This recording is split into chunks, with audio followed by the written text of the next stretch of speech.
It's happening as we speak. All right, I'm going to go back up to full Monty here. And I say that with trepidation.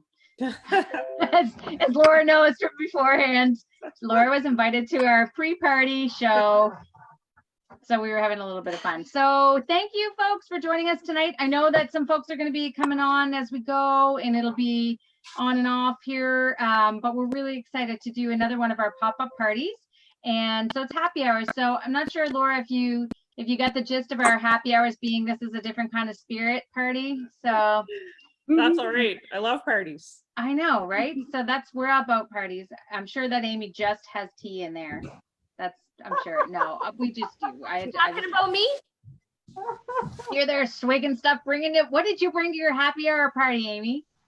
I brought hot water with lemon, honey, cinnamon, and ginger. I am going all out tonight. You're a wild woman. You're an absolute wild woman. Yeah. This is my magic tincture. Anytime I feel like I'm getting a hint of a cold, like, you know, when like my tongue and the back of my throat's feeling a little weird. So I'm like, am I gonna something here? So it's like, bam, I put this in, like every time. I just tell myself I'm not gonna get sick. I am healthy. I just do the mantra. I'm healthy, I'm healthy, I'm healthy, I'm healthy. I'm healthy, I'm healthy, I'm fine. I'm just swinging. I go to drink. Steve's at the bottom of your foot. What is it? Yes, I'm gonna do that tonight. What did you put in? Oh, thieves in the bottom of your foot. Oh, okay, perfect. So thank you, Shannon. Thank you, Barb. Oh, we have some people in the waiting room. Hold on, I'm bringing them in. I gotta go find the waiting room. Admit. All right, are we ready? I got Pammy. I got, who else do I got coming in? Come on in. I'm getting everybody in. Hold on, we get them joining. Kathy's joining. Paula Jean's joining. It's gonna be a huge party, ladies. You just wait. Hello, ladies. Buongiorno, buongiorno. I gotta keep this up so I can see who's coming and going and needing entry. Thank you. Hey, Paula. Hey, Pam. Hey, Pam. Oh my gosh, you guys, this is so great. We're so excited to have you on. I love this. So welcome to our party, Laura. This is a pop-up party. So I guess it's different in every corner. Like, I don't know. I see you in my top left corner, Laura, but I don't know if that's the same for everybody.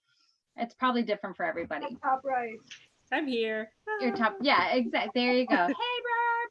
Oh my gosh, this is so great. So we are excited. We've got Pam, Emily, we've got Shannon, Kathy, and Paula Jean. Well, I call you Paula. Do you go by Paula Jean? Yes. Yeah. Paula's fine. Yeah. Paula's fine. All right. We got Barb. Oh my gosh, this is so great. And so tonight we're welcoming Laura Warren. I don't know if you guys remember, but last season we had Laura on for a special guest with my special guest series, special guest activator series. And that was a lot of fun. We had a big behind the scenes chat with you, Laura, about, you know, all about channeling and what it's like being a medium and all those kind of cool behind the scenes that people don't get when they come for a session, right? Because they're just like, BYODP. Bring my undead people. This is our thing. Yeah, exactly. And that's what they show up. They don't want to know your story. They're just like, so it was really, really kind of fun to go into the behind the scenes with you. So we really love that. And if you do look back on our page here, because we changed the name of the group, but you can still see the content from the Spirit Activator Triage and Training. And you can go back and you can actually catch Laura's interview that she did with us. So it was pretty fun. We really enjoyed that. That was a lot of fun. So we have Miss Amy Murphy, our Spirit Medics crew with us tonight, as well as Jessica. You can see her there you go, Jess. And I'm Lana. And Tanya is in a broken down car in St. John tonight. And I know she's so sad she's missing this party. I can't even tell you. She looks forward to these so much. And because I don't know about you, Laura, and other ladies that are here tonight, but COVID, you know what I mean? It's kind of put a damper on our social engagements, right? Yeah. Sort of suck it out. Like, I don't know. I've worn makeup only Tuesday night when we do our spirit thing. Like, because you're just like, who am I going to see? Who am I going to run into, right? So are you back doing, Laura, are you back doing readings now in person or only virtual? Just virtual right now. Virtual. Yeah. Okay.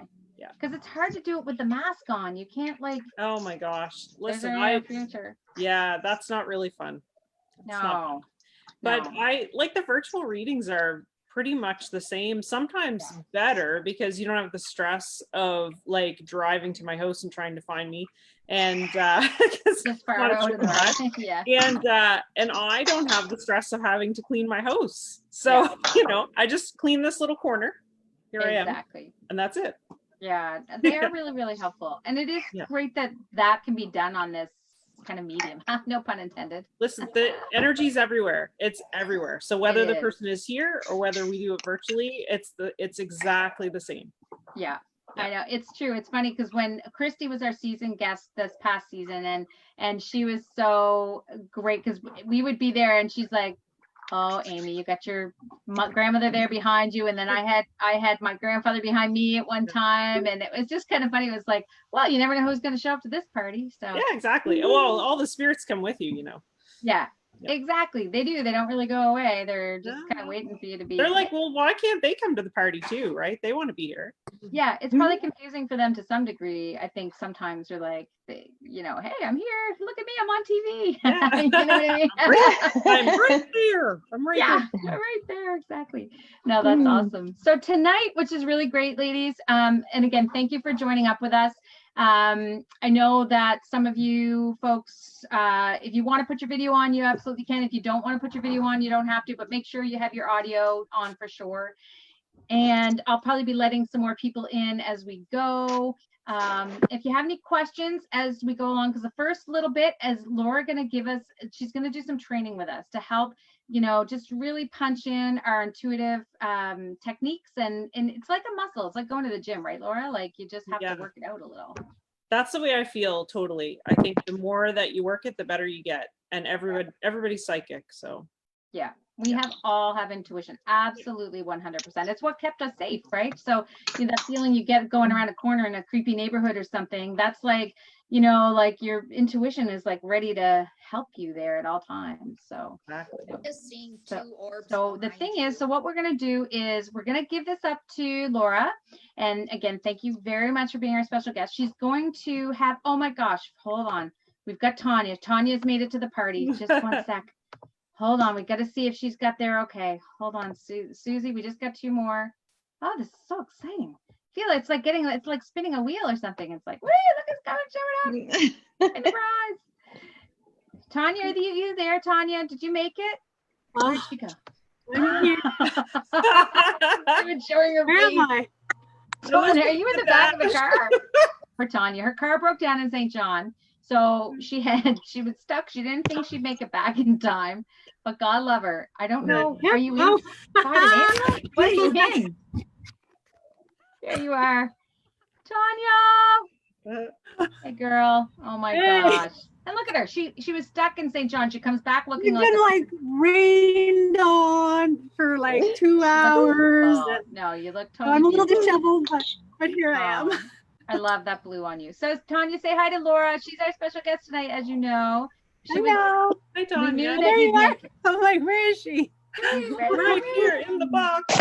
Yeah, exactly. And if anybody has any questions, I don't know. I'm just thinking if there's a way to do it. But if you want to just top out of questions, or if you need to, if someone's playing the drums in your room and you want to put yourself on mute, you can put yourself on mute, and you can still hear everything, but it won't hear the noise from your room and stuff. So those are just a couple of the tips. So if you have like, a drum player or someone's doing the dishes or something, and you want to just hear it but not have to hear the noise, just put on when you're ready to come on to ask a question or something, you can pop on. So I'm going to give the reins over to Laura. And Laura, you are going to be our teacher tonight. So excited to have you. Tell us a little bit about yourself first before you get into your lesson so the girls can know who you are. Okay, so I'm a psychic medium. I've been doing readings for about 14 years.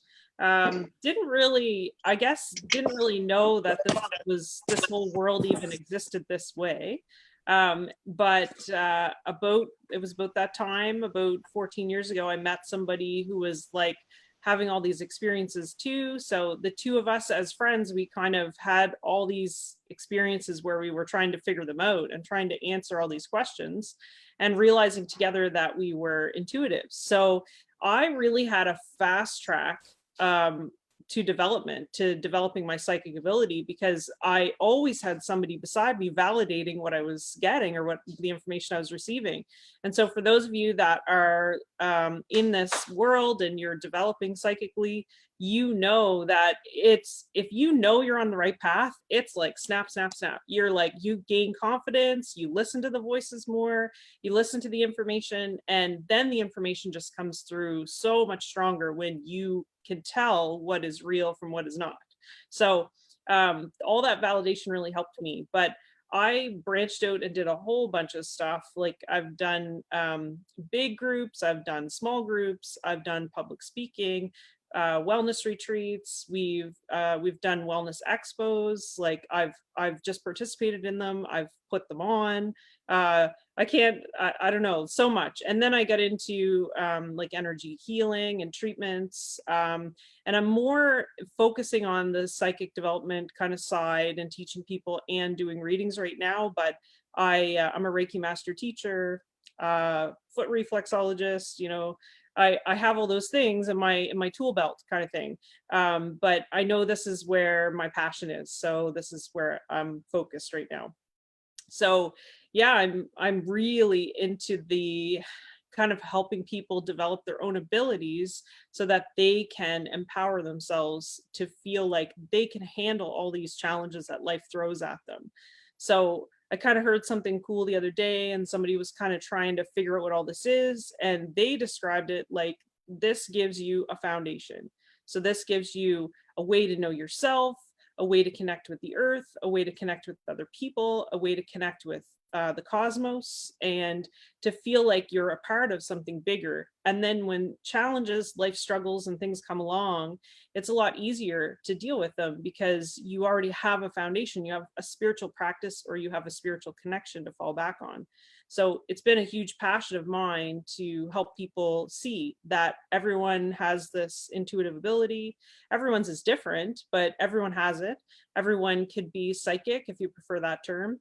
Everyone has the ability to connect to the larger consciousness, the universal consciousness. So I like helping people do that, and I like seeing how their progress and how they do. And a lot of people have come to see me that have become readers themselves, and I've kind of had a lot of fun coaching them along the way. So I hope that we can talk about some stuff, some kind of fun things to do tonight that won't kind of overwhelm people, because it really can be very fun.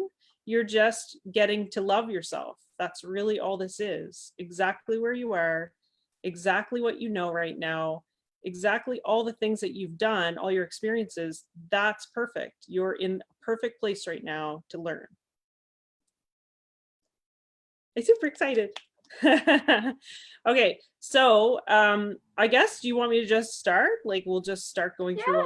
Yeah, I'd say just give us what's the first, you had a number of different things on the lesson plan tonight, and maybe just explain a little bit about the first one that you want to start off with, and give us a heads up. I think you said we needed a pen and paper too, right? You said if you have a pen and paper, and if like that was the kind of the exercise, I wasn't sure if we'd have time, but hang on to a pen and a piece of paper, and hopefully we'll get to that exercise. We won't take up too much time here, but I think the first thing I wanted to do is, I just thought everybody, if we could take a few deep breaths, and like, you know, what you do for grounding, you can do.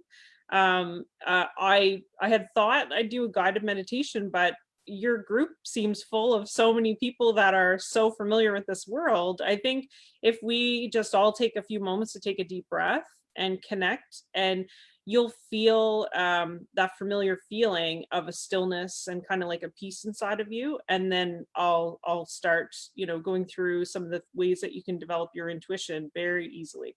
So if we just take a few moments and take a few deep breaths, I think that's probably a good enough meditation for tonight. Do we close our eyes? Should we? Like maybe we'll close our eyes, and I'll lead you through the breathing, and then we'll get started. Great. So if you could put your feet flat on the floor and close your eyes and just get comfortable.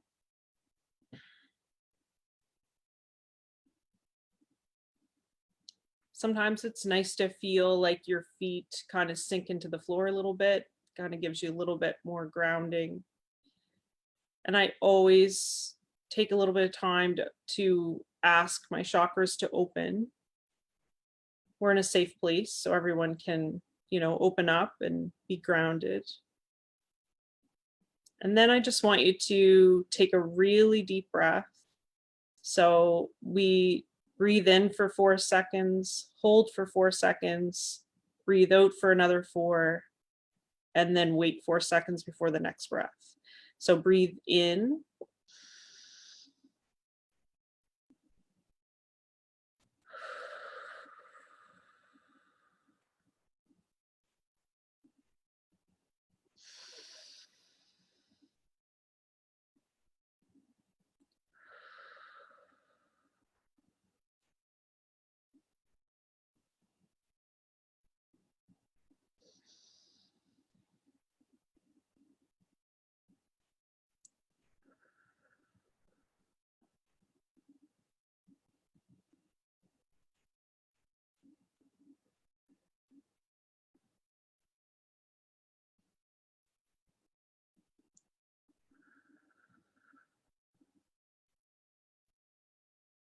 Just let your breath be natural and relaxed and free.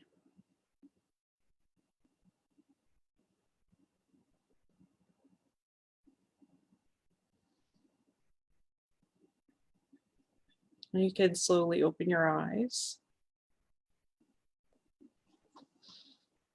Now that we've got everybody all nice and quiet. We're all muted, Laura. They're all muted. Mute. All right. So a big thing I find when people are looking at developing their psychic abilities, there's a couple of things that get in the way, and I'm going to squash them. I'm going to squash them tonight. The first thing is that people are intimidated.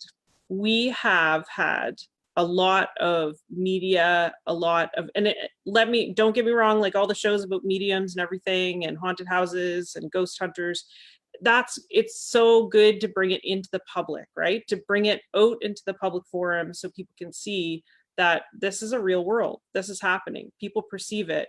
It's there. And to bring exposure to the public so that they understand what a medium is. They know what a psychic does. And that's great. And then the odd time, you know, we see stories, there might be, I think what people don't understand is there's so many people in this work, and we get one random person that does a bad thing or is like fraudulent or something, and then we all get painted with the same brush. So I think it's important to remember that there is so many people in this work, so many people that are doing a good job, that have your best intention at heart, and they want you to feel better and they want you to get better and heal. So there's a little bit of this like intimidation factor, like, first of all, oh no, don't call me a psychic, you know, I don't want to do that. And then there's the other side of it, when people decide that they do want to develop their intuition, that they feel intimidated because we see so many things in the media about what it should look like. So, I mean, I'm going to date myself, but I don't know if anybody remembers that show, Ghost Whisperer, with Jennifer Love Hewitt. And my God, that was like my favorite show, Laura. I know, right? I watched that religious. Yeah. So in the show, you would see a spirit walk up to her and looking like they're perfectly in physical form, and they'd have this perfect little conversation. Like there was nothing different. It's just like you just ran across somebody in the park, you know, and there they are. And, you know, she just had this. So I think we all had this idea that mediums like see spirit like in this solid form, and they see all the detail, and they see them just like, you know, they're standing in front of them. And it's really different every single time a spirit comes through, and they can choose what they want to show you. So sometimes we don't get a perfect picture, or we don't get the perfect conversation, and we might miss a word or two. And so a lot of things are up to interpretation, and really the skill of the reader comes from being able to interpret what these messages mean. So there's a lot happening that people don't see or understand. So I think there's an idea that this is like something I could never achieve. I can't get there. And people will try a little bit, and in their mind it didn't work, so they never try it again. So intimidation is a big thing, and we got to wipe out like what Hollywood tells us this looks like, because it doesn't look like that at all. And even Teresa Caputo, like she's wonderful at what she does, and the show is pieced together in such a way. So they take the best 2 minutes of an 1 hour reading and show it to you. And then you think, oh my gosh, wow, those hour readings must be amazing. But they are, I'm sure they are, but they're taking the best parts of all these, readings that she does, and they put them into an episode. So you have to understand there's a lot of other things happening. And she's had to work very hard to get to where she is as well. So the other thing, so that's one, intimidation's a big one. Intimidation factor, I'm scared to do this. The other one. Quick question for you. Yeah. When you first started out, so I think probably all of us are curious, when you first started out, the messages that you got, would you say you were confused maybe at the beginning, like some of the messaging, like it didn't maybe make sense to you at the beginning? And like, how do you flex? Is this like the flexing of the muscles and the training that you said, like, this is how I start to understand and piece that together with practice? Yeah, I think it's practice, and you really have to challenge yourself and push yourself outside of your comfort zone. There's a lot of like kind of challenging and testing yourself to grow. And because most of us, we all know that growth doesn't happen unless you get uncomfortable. You really got to get yourself out of your same old. But I guess for me, in the beginning, a lot of the messages, they come through almost like, sometimes like I'll say garbled, like mixed up, and then I would have to like piece them all back together. And then what over time I developed within me some feelings, I guess. There's a feeling that I just knew that I was on point with something, or I was right about something.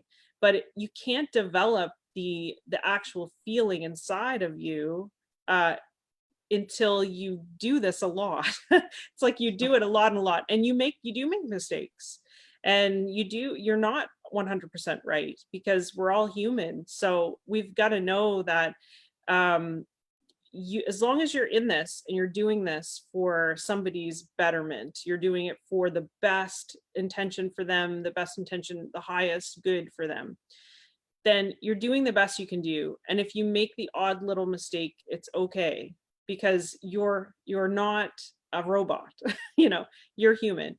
And that's the other thing about like all the television shows, we don't see the mistakes that are made because people don't want to watch the mistakes. So all of that is edited out. And I can guarantee you that no reader is 100% accurate, because it depends on my perception. So if I get a message, if I did a reading for somebody in Dubai and their culture is different, that if I did a reading for somebody in Dubai and I got a message for them that is put through my perception, there's a very good possibility that I could perceive that message in the wrong way. Curious, do you get them in, if you were doing one in Dubai, for example, would you have an Arabic kind of translator there? Is there a spirit translator that happens up there? What's funny is I get overlaid, I get both. So if somebody comes forward and they're speaking a different language, I might not know what the language is, but I hear the language. It's like I hear the language in my head, but then I feel what they're saying in my heart.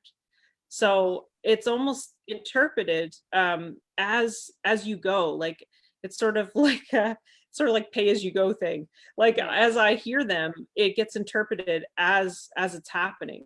And there's really no spirit language is very universal. There's really no difference. Like I can hear the language that they would have spoken, but the way that they're talking to me, I already understand what they're saying. So I don't know if that makes sense, but it's sort of like there's a bit, that bit of information that they're speaking a different language is there. Mm-hmm. And some languages are very like beautiful, flowing kind of sounds all flow together. So I get that feeling and that beauty and I hear it, but then I also hear what they're trying to say at the same time. And so It doesn't work if Have you it ever doesn't cracked work out? if I'm just out on the street. I don't understand every language. You like Google Translate. Yeah, just bring Yeah. Laura. It's all good. Just bring Laura. But do you Yeah, ever get? yeah. Do you ever start Yeah, cranking out German, yeah. like or I something? wish it worked like that, but Yeah, really. But do you ever Yeah. start speaking the yeah, language? like I wish I could just like go out and talk to all the You'd be so valuable. I've heard so many different languages and some yeah, I know, right? I can hear them, but to translate if somebody just walk like a live person walked up to me, no, I can't do that. And But do you ever start there's speaking something the that language? happens, vibrational language. Vibrational. I can't say that I've heard people that can do this, that they can speak it. And I have had people tell me like my partner's told me that sometimes in the middle of the night, she'll hear me speaking something else, like while I'm sleeping in my sleep state, but I don't think I've ever done it when I'm awake. Vibrational frequency that spirit talks to you on, it's universal. So even though I might be aware that they're speaking a different language, it just makes sense anyway. But it'd be really nice if I could parlay that into my physical life, man. I know. Maybe everybody raise their hand if anybody's spoken or had a translation in a different language with the spirits that you've gotten a different message in a different language. Okay, Kathy has. Jessica, what do you do? Do you get them through other? And Tanya, you have? Yeah. Oh, perfect. Yeah, so it's interesting how, and you feel like have you ever spoken the tongue of the language specifically? Just be like, wow. I've had a couple Newfoundlanders come, and then I start like in the Newfoundland twang, that's happened a few times, but I can't say I have witnessed people do this channel and speak the other language, but I can't say it's happened to me personally. Are you meaning light language, Laura? Like light language? Is that what you mean?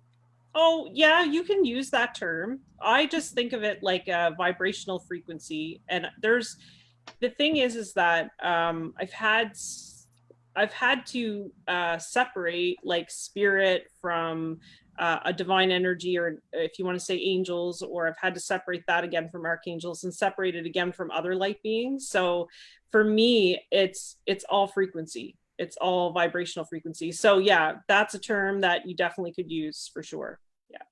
Perfect. Yeah. All right. I've been hearing a lot of old music lately, like on those old megaphone things. Yeah. I've been hearing that a lot lately. And sometimes like when I have messages come through, they're very jumbled. So I'm still in that stage of interpreting. Piece it together. That's where I'm at. I visualize and see things, but it's a lot of elementals and beings. Yeah. And then the odd human. Yeah. So there's a lot coming at me. So that's what I'm kind of having a hard time with, is piecing them and grabbing them. But well, because what happens too, which is so crazy and it's so hard to get used to as a reader, but they're so fast. So spirit they're working on a totally different vibration. They're like buzzing. They're like light speed. So as soon as I open my channel, if I'm not paying attention, if I'm not careful, I can miss a whole bunch of stuff. They can give me the whole reading, the whole hour reading, all the information can be given to me in 30 seconds. Oh my God. So I have to be very careful. And I always have a notepad with me because I don't remember. A lot of it is channeled for other people. So if they give me the information and half an hour into the reading, I need to skip to that topic, I've usually forgotten. If I don't have it written down in front of me, I've forgotten. So it's not my information to keep either. So it is quite difficult sometimes to keep track of the messages because they do come in fast, but you can ask them to slowly come forward. You can ask them to organize themselves, because what might be happening to you too is that you're maybe getting a whole bunch of people talking at once. And until you I found, until I set my boundaries with spirit and I told them, like, I can only hear one person at a time. You must, like, it's almost like school. You got to say, you must stand in single file and only one person present themselves at a time, one person talk at a Discipline those time. spirits. Yeah, like, it's like, you gotta, set down the rules, ground rules. Right. And I've even gone as far to sometimes make a circle around me and the client in violet flame, and I'll ask spirit to only walk through into the circle one at a time, so that all I'm perceiving is we're in this beautiful little place together of healing, and one spirit comes forward at a time, so that I don't get overwhelmed, or I don't hear lots of voices at once. Because the other thing too is, you can imagine each person comes with their own spirit team, and sometimes you can't, especially if you're in a group setting, you can't separate all the noise from what's important. So you learn all these little, like, things along the way, but for most people, I think they feel like they don't have time to do this, and they feel like it's just way too hard, or it's above them somehow. And so that's my thing. I'm like, I am the person that when I was going through all this, I really didn't have the time. I didn't. But I just found all these little tricks and fun ways to fit it into my life. And I had to get over, it took me years. I'm not sitting in front of you saying, oh, just believe in yourself, just do it. You can do it. Like, just do it right now, turn it on. Like, I'm not going to be that person. It took me years and years just to trust that this is what was happening to me and this was real. And it didn't matter how many times the universe slapped me with information that was totally bang on. I still questioned it, because I thought, how could one person even understand this or do this? And I had a very small, like, community in the beginning, so I was only seeing a couple people that were kind of connected. And then I was thinking, well, like this is like, is this a thing? Do other people do this? Can other people do it? And so here I am now, and sitting in front of you guys. Never thought I'd be even comfortable or confident enough to tell other people about what is happening to me, because I didn't believe it all in the beginning. So there's a personal process that everybody has to go through, and you're really learning to trust yourself, and you're really learning to know what your place is and what you're meant to do. It's definitely a learning curve for sure as you grow, and so many people, like you said, you didn't know, like, am I the only one that knows how to do this at the start of it, before you've introduced yourself to these communities? Like, we're really lucky with the girls. Like, we have this really great support team, and we're hoping to try to build this community, continue to build this community, because it's a great community. And like you said, it's just so nice to find like-minded people that can say exactly like you're saying, like, you're not crazy. Like, this is like, okay. But like you said, there's ways that we can improve upon the gifts that we're given, because we can't just take them for granted that, oh, they're just here and I'm just going to float them through. Like, there really is, just like a job almost, you have to put the work in. If you don't clean your house, it gets dirty. If you don't work on your relationship, you could lose it. If you don't do a good job at your office, you're going to get fired. So just like this. So I'm excited to hear some of your tips, and what would you consider, like, how you started off and to these fun exercises. Like, how did you pull this into your space? So here's a funny thing. So I told you that it was me and a friend that were developing together, and eventually we did work together for a number of years doing readings. But is that the Soulgasm thing or something that you did? Yeah, she was part of it. She was part of Soulgasm, but together we were the Hatha girls. And yes, that's right. Yeah, and we did readings for a while, and we really bounced things off each other. So I think that's why it happened so quickly for us, and because this could take a long time for lots of people. But we used to do really just easy, fun things. Like, I would tell her, I'd say, okay, I'm not going to tell you when, but sometime tomorrow, I'm going to telepathically call your name. So I wouldn't tell her when, I wouldn't tell her, like, if I was going to say anything else or what came with it, nothing. The next day, I'd just pick a time, I'd calmly sit myself down, and I'd telepathically call out to her. And we were so connected that every time we did this, the phone would be ringing within 5 minutes, and she'd be like, "Oh, I heard you," you know. And she would even, we'd dream together, like we would have similar dreams. And a lot of times she was talking to me in the dream, and we'd be finishing a conversation that we had started like earlier in the day. Or I woke up to her calling my name multiple times, and I'd wake up, and then, you know, you hear somebody calling your name and you're worried. So I call her and she go, "Oh no, I was just having this great dream," you know. So it's really funny how we kind of developed all these things around our friendship, but they were intuitive, like psychic exercises. So that's just like a kind of a neat one. If you have a like-minded friend and you want to say, "Hey, I'm going to send you a message telepathically sometime tomorrow and we'll see what happens," kind of thing. And, you know, that's kind of neat way to connect. And you're paying attention, you're in awareness, and you have the intention to be open, which is really important too. I always found that if you started off with the intention you want to do this, and that you can do it because everybody can, and start to develop the 5 senses, that can be really fun too, because all you're doing is like you're savoring, you can savor your food and pay attention, keep a little journal if you want to, or just make mental notes of like, what are you tasting when you're eating? Like, what intention did you put in the food when you were cooking it? Can you feel that? Do you feel that the food, sometimes, you know, because we're human, we all eat things that aren't good for us. Do you feel that the food is like, it's nutritious? Does it feel good to you, or does it not? Like, these are things to pay attention to. Everyday things are super easy. And who doesn't love to like have a really nice meal or something really delicious, like your, you know, your chocolate or whatever, and you just take your time and you savor it. That's one sense to develop. And then the other one, I would use my sight to focus on all the different colors in nature, how leaves move in the trees. You can pay attention to textures, so how textures feel. And you can develop your hearing by just shutting up and listening to people, really listening. And all of these things, you're opening all the 5 senses, which need to be very highly developed.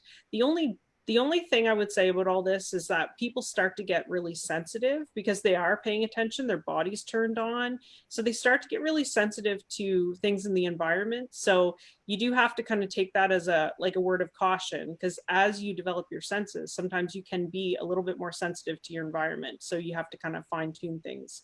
But another thing that people do sometimes, have you ever just been listening to the radio and go, "Gee, I really wish I could hear this song," and it comes on the radio? So we had a whole game about how we would just like decide, like, this is the song I want to hear. And then sure enough, a lot of times it would come on the radio. So I think that was probably more our intuition saying, not just this is what we want to hear, but this is what's coming. So that's kind of a neat thing. And then people watching, I still people watch, and I'm not trying to invade anybody's space or anything, but out in public, I see people walking and I allow myself to get impressions of them. And you don't always get that kind of information confirmed, but it is helpful. It's like a practice. You're always practicing. The other thing that started quite early on was just hearing somebody's name. So if you really listen to somebody's first and last name and listen for the vibration and the feeling in the name. So you're trying to feel this vibrationally with your heart center. What does their name say to you? You can read somebody just from a name, just first and last name, no pictures, no voice, no nothing. You just have to be able to feel the vibration that comes from their name. Their name carries a lot of information about them. Having people in your circle is so important, because this is where I just think we really just have to keep bouncing things off each other to grow and to support and to help, because I don't know that none of this happens in a vacuum. We're asking you to connect with spirit. We're asking you to connect with the universe. So if you're going to connect to all that is, you can't do it in your little house. You know, you have to get out and you have to do things. So even being in nature and just like listening, intentfully listening and observing and watching and just being, feeling the grass under your feet, feeling the sand under your feet. Some of the other one, this is a fun one, and I've done this and it's kind of neat. If you have a pet, you can tune into your pet. So if you are tuned into your pet, I mean, sometimes they don't have a whole lot of deep conversation going on there. It might be just, I'm itchy, or I need to go pee, or whatever. But I'm telling you, tuning into your pet is so cool, because you start to see all the little signs and signals that they've been communicating to you all along, but you just haven't been paying attention. And it is really fun. Sometimes I've often tried it with my dog, where I just kind of send her a little message, and I might say, you know, the magic word like walk or beach or something, and she, without saying it out loud, and she automatically, you could tell she's almost like the vibrations out there in the atmosphere, and she kind of perks up, like, what's happening? Something's happening, you know.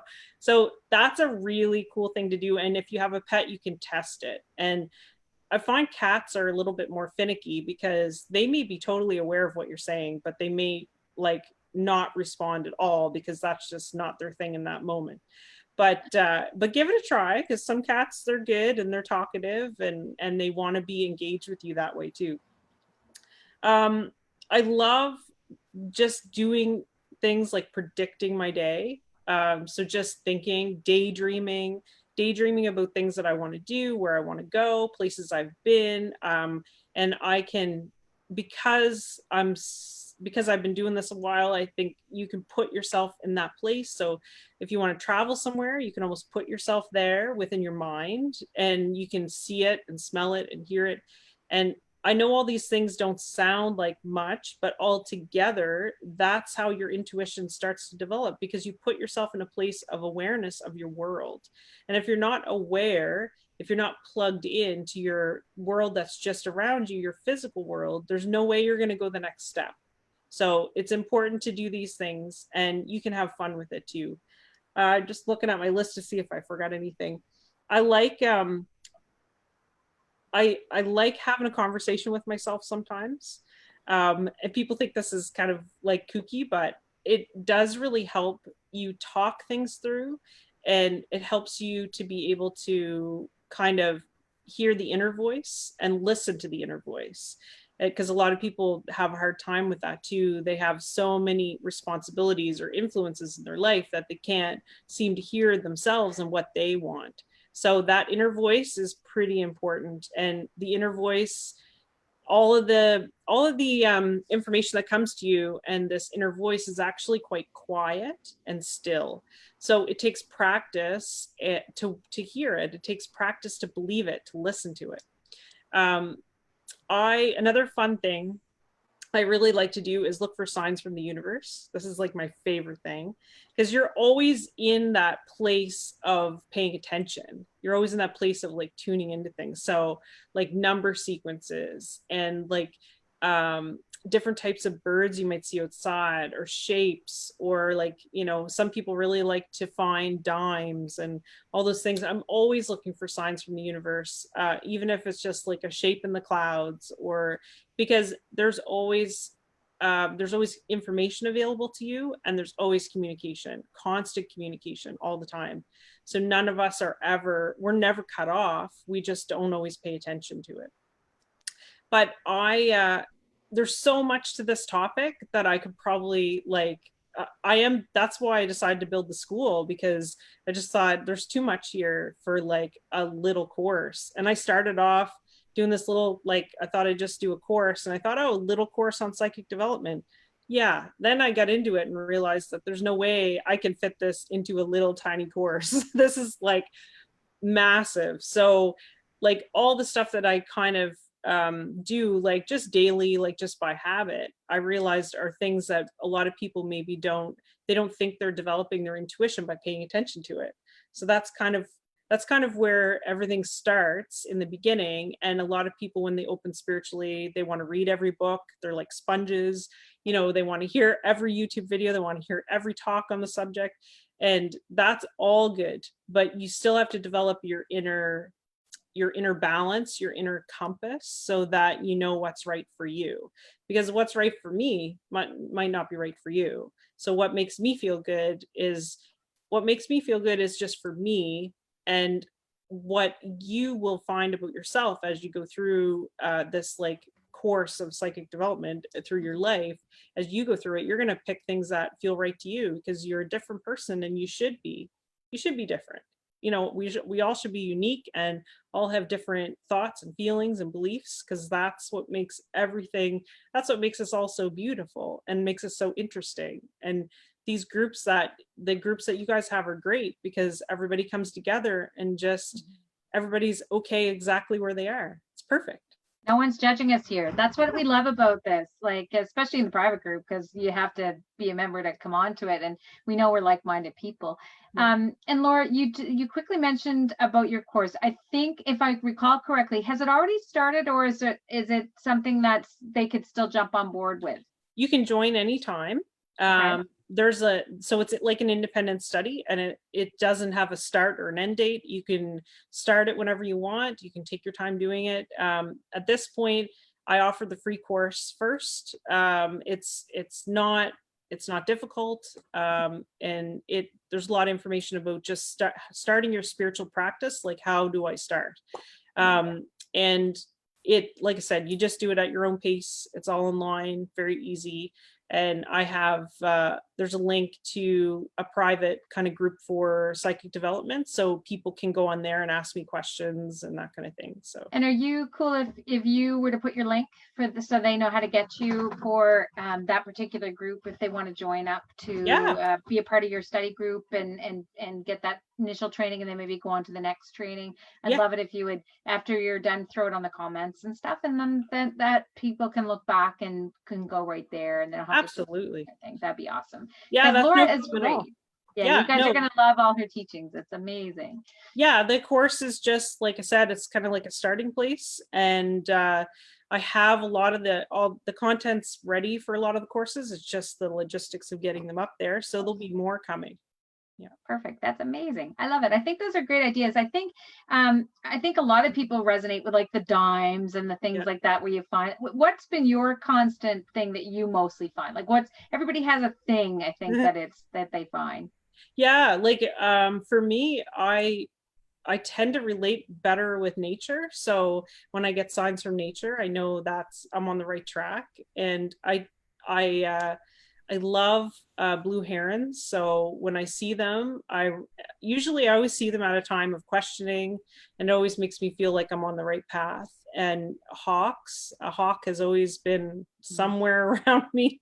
So I have a few birds that I watch for when I'm having a hard time with something, or I need to make a decision. But I know I have a friend who's very connected to music, and her mom passed away at a young age, and she hears music usually from the like 80s music, early 90s music, because that's like kind of what her mom would have listened to. And she hears the songs that directly relate to the problem that she's going through, and it happens all the time. So that's how her and her mom like communicate. And there's so many different ways. I mean, people look for dragonflies, people look for even signs from other people, because a random person could tell you something that you really need to hear. So there's a whole bunch of ways that are very personal, and I seem to be more connected to nature. That seems to be where a lot of my signs come from. Tanya's nodding because she lives on like so many acres out there, and she's got her wood ghosts and stuff. She's always out there. Look at this. We have sent these pictures to each other, and she's like circling where the ghost spirits are. Look at this. I was out in the woods today, because that Tanya, you have haunted woods out there. Haunted woods, haunted house, haunted everything. Yeah. I know. You know what's so funny? People would say to me all the time, "Aren't you scared?" And I'm like, man, I'm more scared of people. Spirits I know stuff about, like people, they can do whatever they want. more so even than spirits sometimes. And people don't think that. They think spirits are like, woo, they can scare you and they can break things, they can slam doors, and they may be able to do that. But as soon as you set down your ground rules, they have to stop because it's your space. Yeah. So yeah, maybe they can do it somewhere out there in the universe, but not in your space if you tell them they can't. But people break the rules all the time, and they cross boundaries. And so I actually I feel a lot safer with spirits sometimes than I do people. But yeah. Is there a time when you have, like, I do that a lot too. Like, I like the setting of boundaries as far as, like, I feel like, do you have a thing where you do a clearing or cleansing, or is it just you just set your intention and you just say, I'm not allowing anything nasty coming in because I give it the power, it doesn't have the power?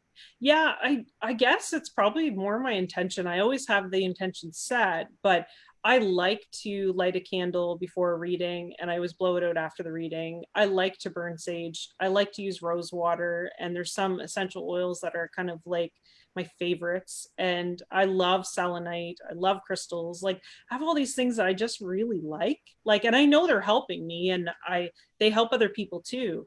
But the intention is really the most important thing. It's your intention and your belief and faith in your own personal power.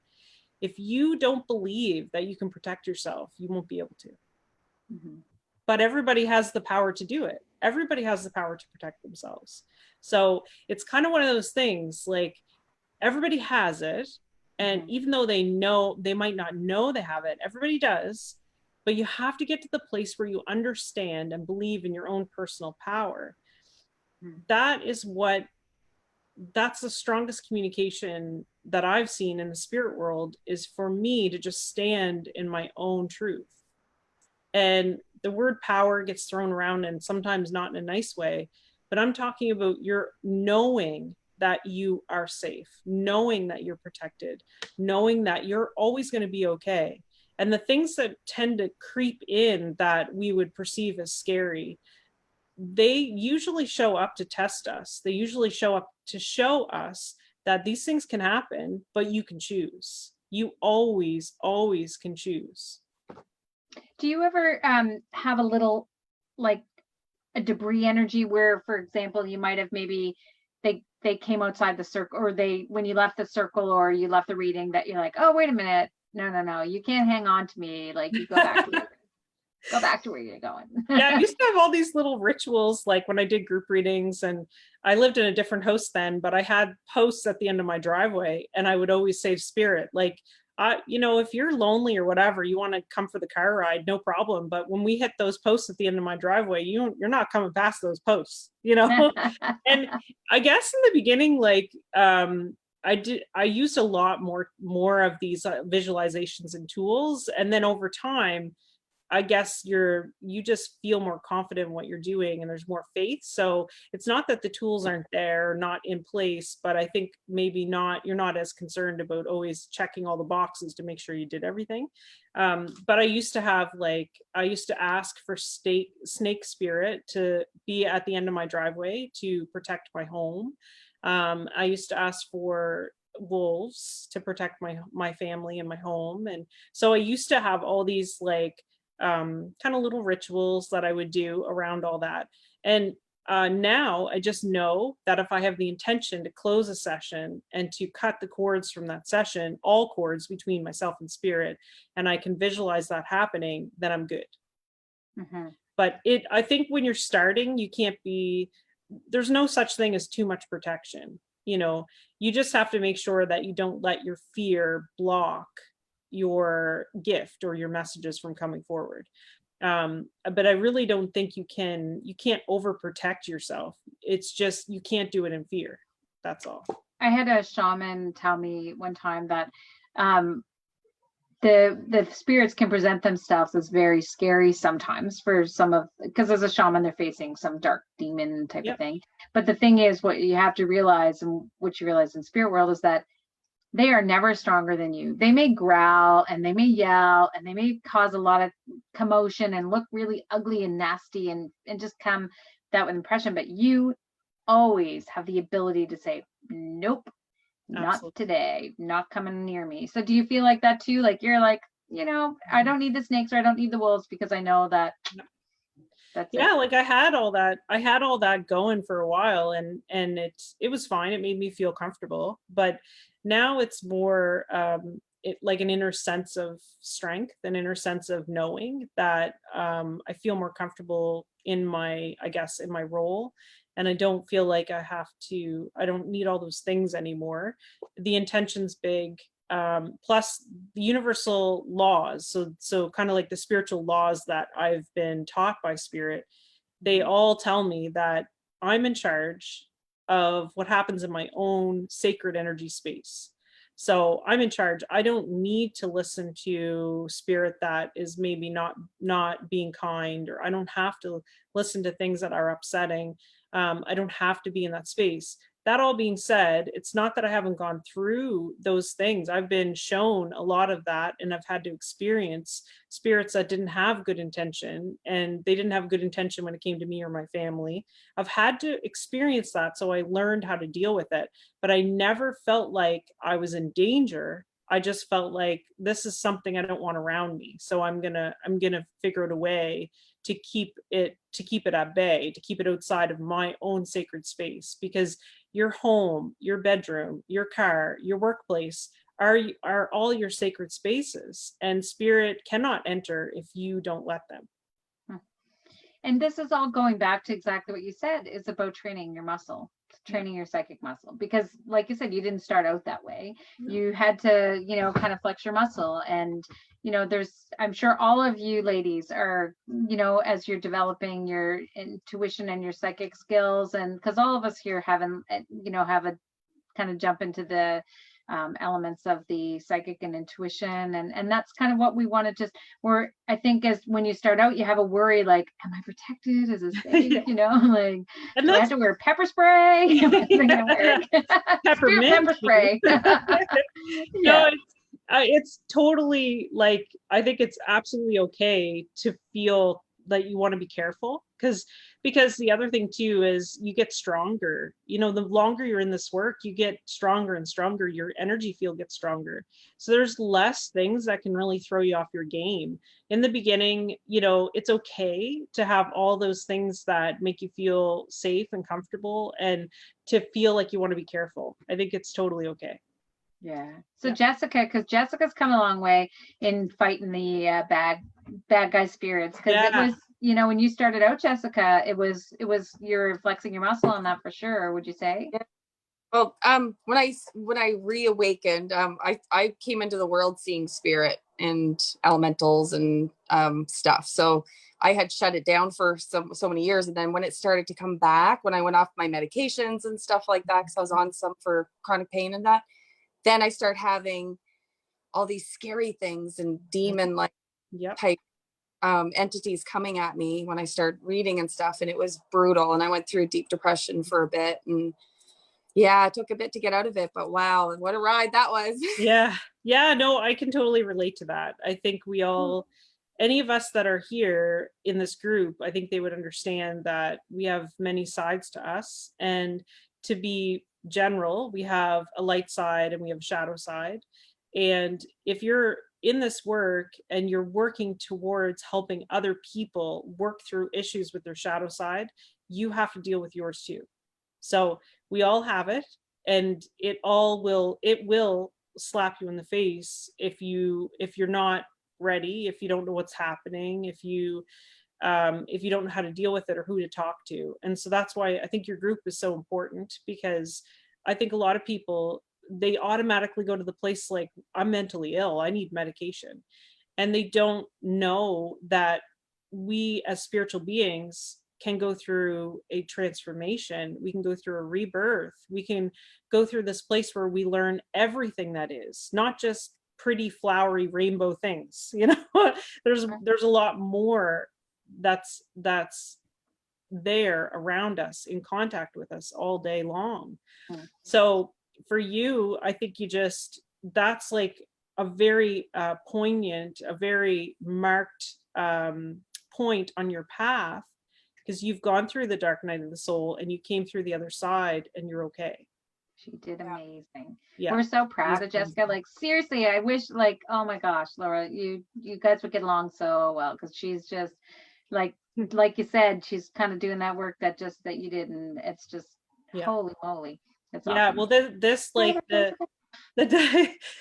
dark stuff is, it happens, and I think that's why a lot of people are afraid to like open themselves up anymore, or open up to this kind of work or this kind of lifestyle. And I can't say that I escaped it, because I absolutely didn't. And I went through something that people would probably class as depression, because I had so much.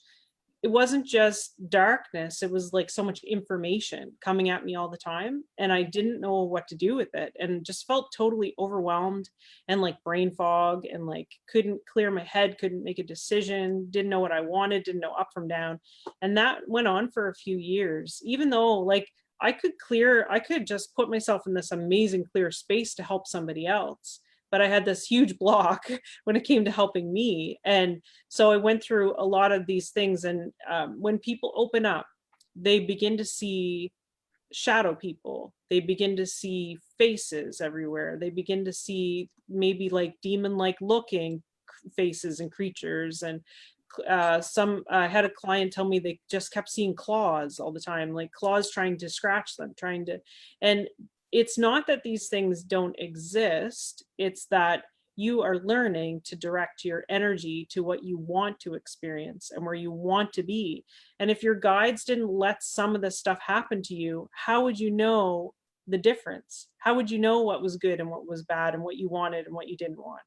So it's a process, but the important thing to know is that you're always going to be okay, and you're not going to stay in that same place forever. Nobody does. Yeah, that's good. And Paula, that's a good lesson for you, girl. Yeah, it's like you fought that thing. It's amazing. Good job. I love it. Yay. Yeah, so there's a lot of ladies on here that are just like super warriors. They've come through that. I mean, has anybody else in the group? I mean, maybe if you want to just raise your hand or give a shout out or whatever, that you've kind of fought the dark. Yeah, Shannon, exactly. Like I know Paula has. I know Tanya, you've fought a lot of battles, and Jessica, and I think that it's like you say, it's part of the journey of coming along and stuff. And well, I'm not an expert, but I did come across some information about druids, and they knew that was part of a spiritual journey, that you would come to a place where you'd meet the dark night of the soul. And if you fought the demons and you made it through, then it was like, okay, you pass that test, you get to move to the next stage, kind of thing. It's like a video game, you pass the big boss level, so now you get to go on to the next level. So they understood it. Yeah. It's like it's like an initiation, and like initiation is like you're just stripped away, like just your soul's laid bare and you're stripped to the bone.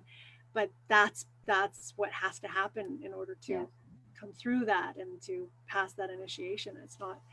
It's not rainbows and unicorns. Yeah, well, it's so funny. I know people come, like, it's not that people don't feel good in readings, like I make sure that everybody's okay, but people come and I think they expect like this like flowery like information, this flowery reading. Healing is not pretty.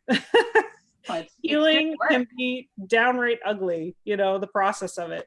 So, but we have to go through these things. That's the whole message of this year. We cannot hide. We can't stop ourselves from feeling this. We've got to get out of the denial that most of us have forgotten where we came from. Most of us have forgotten who we are. And the ancient civilizations, like they knew all this stuff, but now it's like we're remembering everything that we are. And so it's a very interesting time. It's like, for me, I'm so excited to be alive during this time, because I think it's like the spiritual renaissance. I think it's going to be a coming back to, everything we're supposed to be, as long as people can allow it to happen and try to stay out of the fear, because there's a lot that's going on in the world that doesn't make any sense and doesn't make you feel good either. But this is a process. The structures that don't work are starting to crumble. So it's okay if you can't it's okay to be involved. It's okay to not be involved. It's okay to be an observer. It's okay to let things just happen around you. It's okay to create your own safe little island where you feel okay. All those things are okay, because the world is changing rapidly and some of it doesn't feel very good, but destruction needs to happen so that we can rebuild the way that things are supposed to be. Yeah. So right now we're all in this place of this great awakening. And if you were to talk to somebody who had no idea, they'd probably think you're cuckoo because of all the stuff that's happening to you, yeah. Your physical body, your mind, you know, what you see and feel and hear. And so the more community we build, the better it's going to be. And this, like, we can talk about it like it's psychic development because people understand that, but it's way more than that. Way more than that. Fear is such a big thing. I mean, I'm not going to give out any names, but I had a client today and one of them's on our thing here, but I'm not, obviously I would never justify, but fear, it is the catalyst of your great change, because once you conquer and move through that, you can't not, once you see the thing and you diminish the thing that scares you and that you see what it is, you can't not unsee it and you can't go back there. So it's so important to look at the things that scare you and turn the light on for the monsters underneath your bed, because once you see that there's nothing underneath your bed, once you see that has no power over you, you can't unsee that and you can't go back to that place, which I think is so amazing and such a breakthrough for people. I think it's amazing. Oh, like dealing with fear is a big deal. It's a big deal because the fear itself, it's a teacher, but you have to actually be in enough awareness to realize that it is a teacher. That's the trick. The universe has all these cruel jokes that it plays on us, right? So the fear is a big deal, and learning to deal with fear it'll take you very, very far, because look at the people, even just successful people that have reached like very high heights in their fields, they had to squash fear. Otherwise, they never would have got to where they are now. And you can't expect to be good at anything if you're constantly worried about whether you're doing it right, or whether other people are going to like it, or whether other people are going to like you, or whether it's going to be accepted, or you're not going to get anywhere. You're just going to spin your tires or spin your wheels. So it's really important to deal with fear. That's like a whole course in itself. I know. And it's true though, like once you knock it down and once you keep moving forward, it looks after you, you know, like there's no wrong choice, because the choice you make is always going to be the right choice. That's the one you made, and then that's going to take you to the next choice, and that will be the right choice because you chose it. And it always brings you around. So, you know, just to know that, you know, that was a big deal for me to know and not fear stepping, because my mom always said this: feel the fear and do it anyway, Lana. Feel the fear and do it anyway. It was the best advice. I use it for everything. If I'm scared of something, or I'm nervous of something, I always say, I hear her voice in the back of my head saying that to me. And it brought me so much success over my life. And I just urge you all to like, just throw your fear in the freaking garbage, because it's such a barrier to your joy. Like, it's just so important to just chuck it the hell out. So right? Totally. Get rid of that bullshit. It's like a bad pair of underwear. Like, get out. Well, there's something that happens, right? Like, great, like, transformation happens when you get tired of your own bullshit. So when you start to hear yourself and you're going, wait a second, that doesn't sound, if somebody else said that to me, I'd probably put them in their place. So you got to start putting yourself in your place and saying, hey, fear is really an illusion. It's something that presents itself because over time we've had to survive. You know, otherwise we wouldn't be here. We've been in survival mode, but there's no way to get to where you want to go unless you face fears. There's no way. Yeah. But where you want to go is always so much better than living in the fear. Always, 100% of the time. Absolutely. So amazing to do that. So did you have time to did we do the aura thing, or did we want to do, how do you want to do that, Laura? Do you want to do that, or do we want to go, hey, Amy, made it back, Miss Amy? Well, I'm good with anything. I can explain the exercise. It's probably one that some of you may have already tried it. But me and Kim were kind of playing around with it tonight. And it's pretty simple, but it is something, if you haven't read auras before, to know the feeling that your eyes have when they're focused on where the aura is. So to have that feeling, to figure out how to get it, sometimes people get stuck. So what I like to do is just take both of my hands and hold your fingers about 6 inches apart. And if you just look between your fingers and try to put your fingers up against a plain background. I know it's hard right now, but yeah, there's nothing in here. We'll just show you. So yeah, about six inches apart, you're looking between your fingers. So you're not looking at your fingers, you're looking at the space between. But I want you to slowly bring your fingers together, and you're still looking at the space between, trying not to look at your fingers until you see 3 fingers instead of 2. And then you can stop there and just try to make a mental note of what your eyes feel like. So they feel like they're gazing, but you're not focusing on your fingers. You're not staring at them. You're gazing past all that is physical. So then you can just like warm up your hands a bit. So we're going to warm them up. We kind of got that idea of what the hands or what the eyes feel like. And then I want you to start to pull your hands apart slowly. And in between your hands, there's energy built up there. And you should be able to feel like I find if you move your hands like this, sometimes you can feel kind of cords pulling between your hands. And I want you to try to use that gaze that we were just talking about to look between your hands and to see if you can see, it should look like almost like a gray mist that is between your hands, or it's coming usually about 3/4 of an inch or an inch off your hands. So there's a gray mist, and sometimes you can get that mist to connect. So almost like wisps of like mist that are connecting between the hands. And it takes a little bit of practice. If you have a plain background, it's easier to see. It's easier to see in like dimmer light. I actually have caught people's aura by taking pictures of them sometimes, if the background is just right. This happened with my oldest at his 2nd birthday party. We took a picture and you could see, and it was an interesting day for him. And he was napping when everybody showed up. And then all of a sudden he woke up and there was like 30 people in the house. So his energy was like in protection mode. So when we took a picture of him, you could see this gray mist around his head, about, 2 inches or so all around him. So when we think of auras, people think of colors and what do the colors mean and where are they? And is there gray spots in the colors? And those things can happen. In my experience, some people are talented in that way. That's their ability to see the colors and see the aura. The way I see aura is I see that gray mist with my physical eye, but the colors are present in my 3rd eye. So I'm not seeing the colors with my physical eye. Some people can, but I'm not seeing that. I'm seeing this, I see the mist with my physical eye, but then I sense all the colors with my 3rd eye. So I can then kind of look through my 3rd eye and see all the colors. So aura reading is partially getting used to how to focus your eyes and how to focus yourself. You remember those like pictures that you could get? They were like the 3D pictures, and if you relaxed your gaze, you could see the 3D image pop out at you. So that's sort of what you're doing with your eyes.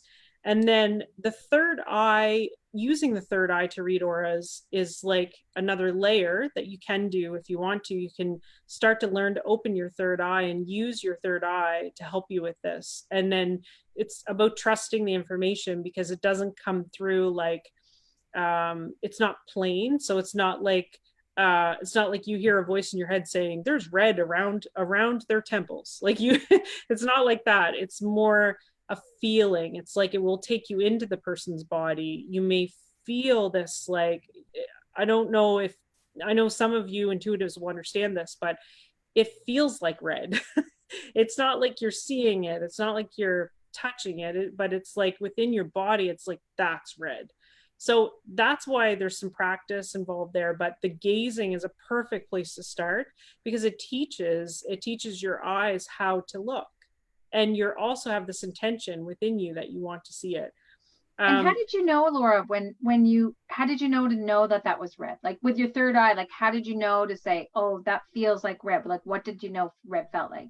Well, everybody has to develop their own symbols. So I started a symbol book a while back because I'd get symbols and they would mean something to me, but they probably wouldn't mean the same to somebody else. But if I'm looking at somebody's aura and I want to know what color it is, it might sound funny, but I get messages like what I might taste an apple, like a red delicious apple, and then I know that the red is the color I'm looking for.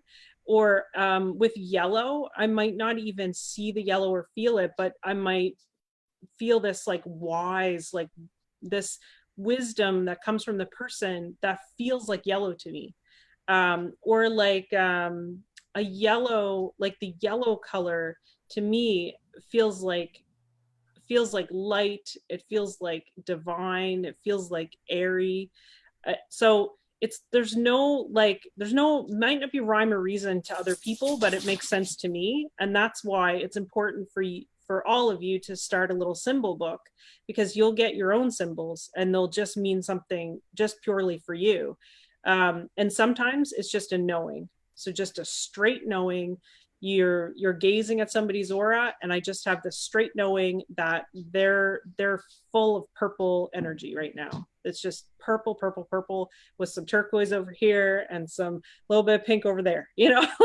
So I don't think there's like one way that it can just be. I think there's multiple ways it happens, and you get all this information in different ways. But the symbol book really helped me because I have different symbols than other mediums. So like if a spirit comes forward and they go like this across their neck, to me, that means that they couldn't speak at the time of their death. So they have things to say that they couldn't say when they passed. So things left unsaid between family. So that's like maybe not a symbol that somebody else would have. And I get usual ones, like I'll get a birthday cake, or I'll get a birthday cake for birthdays or whatever. But I've written down a whole bunch of symbols, because otherwise I need to know what they are. I need to know what the symbols mean, and I can keep track of them that way, and I get used to them and memorize them, because the spirit will keep using the same symbols over and over again, as long as they know that you know what it all means. Man, how do they know what symbols you use? Like, it's like so wild to me. I know.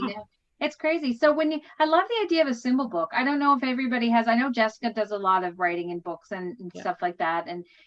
But I feel like that's a really cool idea. And I don't know if there's like a basic structure you can assign to, so if you don't know what they are yet, maybe you can say to the spirits, can you do the thing like, give me a birthday cake if it's a birthday, or a yes means, a big thumbs up or a plus sign, or, like, is there things that you can assign? Is that how you started yours? Like you started assigning it a symbol?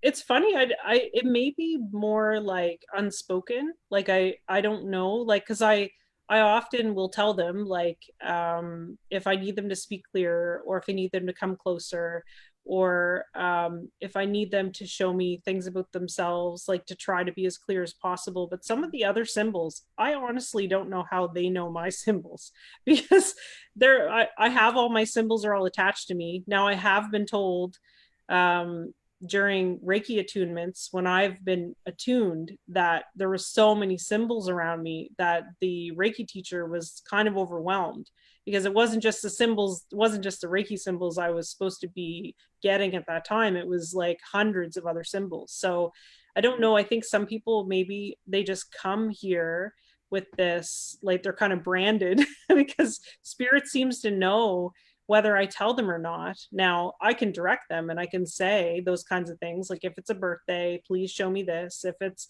an anniversary, or if somebody passed very quickly and they haven't had no time at all, like they just passed and maybe they weren't ready. Like I see a snap of the fingers. Or if somebody passed and when they passed, they were angry. So if somebody took their life, an angry person might come forward almost like a staticky picture on a television screen, because their anger keeps them very not able to keep a form almost. So I don't know how they know my symbols, but I don't think, maybe it's a combination of me learning theirs and they're learning mine. I don't really know. And you don't, maybe they're looking in your book. Do you bring your book with you to all the sessions, or No. No, it's like, kind of no like a hints? personal book. Yeah. And did they ever, you get the words too? Like they say the words too, not just the symbols or things like that. I'll get, it's a combination. I don't know how Jessica feels about this, but I get a big combination of stuff. Like I'll get a feeling, I'll get a thought, I'll get a picture, I'll get a color, I'll get, you know, lots of people, when they come forward, they bring pets. So the pets come, and I might not even see the pet, but I'll feel like a cold nose on my leg. So it comes through all like different, it's all these different pieces. And then I feel like I have to sort of put it together to complete a message. But they don't, spirit doesn't communicate, like, it's not like the ghost whisperer where they just have a conversation with me and tell me all about it, you know. Like it's happened, but very rarely is it that easy. It's more like you got to think they're trying to communicate with you too, so they might be learning how to do it as well. So it's not always a perfect connection, so they show you all kinds of things to try to make a picture. They might even take me back to their childhood home and show me the home and let me smell what was cooking in the kitchen and show me like a field outside or flowers they picked or whatever. So it's their memories, their feelings, their thoughts, their wishes, their hopes, everything kind of all mixed together. Oh, that's amazing. Same here. I feel the same. And I feel their body pains, or if they had hard breathing when they passed, I'll start having a hard time breathing or things. So yeah, that's a funny thing too, because I find people feel bad when I start to have the physical feelings that their loved ones had, and I'm like, no, this is like 1/100th of the scale that they felt. Like, I'm just feeling it so that I can talk to you about it. It's not going to make me sick. So, you know, it's just, but yeah, energy communicates so many different ways, and that's why it's so important to know yourself so well and know your body and know how you feel about things. It's really, really, really important. And know what's yours and what's not yours. So at the end of it, you can leave those pains alone and you can go back to the energy of that spirit. You don't have to take those pains with you or carry them. And I held a long time in my case when I first started out, like when I first started opening up again, I start feeling everyone's pain, and then it just kept compiling. And and then it's kind of funny. You've got to really be on your game to cleanse and to protect yourself. And there's been times where I fell off the wagon of doing my my little rituals. It's all about the spirits. That's why they call it spirits. You fall off the wagon. It's all like, it's all relates to that. But it's funny, I've not done all the things I'm supposed to do, and boy, do I feel it. There is such thing as an energy sickness. And if you've been, especially if I've been helping people through very traumatic experiences, I really have to be careful about my cleansing and how I kind of look after myself through all that too. And you, like, I do the thing where, like, if I do a reading or something, I wash up to my elbows. And I just do a little bit of like cord cutting. Is that kind of what's your kind of ritual that you do, Laura, for that? I have done those things. Like I do like the rinsing from the elbows down. That's always a nice one. Sea salt baths. So if I do like a big group and I've read a lot of people all at once, I have to cleanse that way. I have to come home and have a sea salt bath. Sometimes it's just a matter of a visualization and intention to close down yourself. So to cut the cords, close the chakras and breast. So it doesn't take me very long sometimes to cut cords and cleanse after a reading. It's not like it takes a lot of effort, but it's just something that you if you forget, it comes back to you later. If you forget to do it, then later on you're like, oh my God, why do I have this massive headache? Yeah. You're like, oh shit. Yeah, I Exactly. forgot to cut myself off from that person I was helping. Yeah. I know. My sister did a reading one time, and it was she ended up having to go. She craved like hamburgers and nachos afterwards, and she didn't ever eat those. And she's like, "Man, I had to stop at Boston Pizza, and I got this thing." And I was like, "I don't know why," but then come to find out, the woman she had just read for, her son, that was like what he loved hamburgers and he loved nachos. Well, so it's just so funny. Any chance that they get to live through us, they will do it. The spirit, really? That's the thing none of us really know, and that mediums want people to know, that this life is like awesome. Like we get to taste things and touch things and feel things, and we get to go have a hamburger if we want to. We get to go have a pizza if we want to. And for them, it's not the same. I can't tell you how many spirit have come forward and said they just wish that they could have a cigarette. And there's things that we can do in the physical that they dream about doing. It's like they want, a lot of spirit, they want to get back here because of how beautiful this life can be. So we need to be a little bit grateful for our physical experience. And even though it's frustrating sometimes, we do have a lot of things that are pretty amazing. We have the ability to have amazing experiences. That's why we keep coming back. Yeah, right. Exactly. I mean, it's the food, it's the body, it's the pleasure, all those things. It's so, yeah, why wouldn't you want to come back to this? Buddha talks about that. Lord Buddha talks about how we are so privileged to be in the flesh and in this life. And even in the Bible, it talks about that, right? Like the angels became jealous of us, right? And then the whole war in heaven happened and whatnot. But that's how much living is coveted. So, yeah, it really is a beautiful thing. And that's the thing, over and over, spirit will come back and they'll say things like, well, I can recreate anything over here except for the actual sensations, like the sensations of having whatever it is. So I have lots of spirit come back and they're driving sports cars and they're going to parties and they're spending time with their friends and they're playing cards and they're doing all these great things, traveling. But it really is not the same as when you're in the physical body.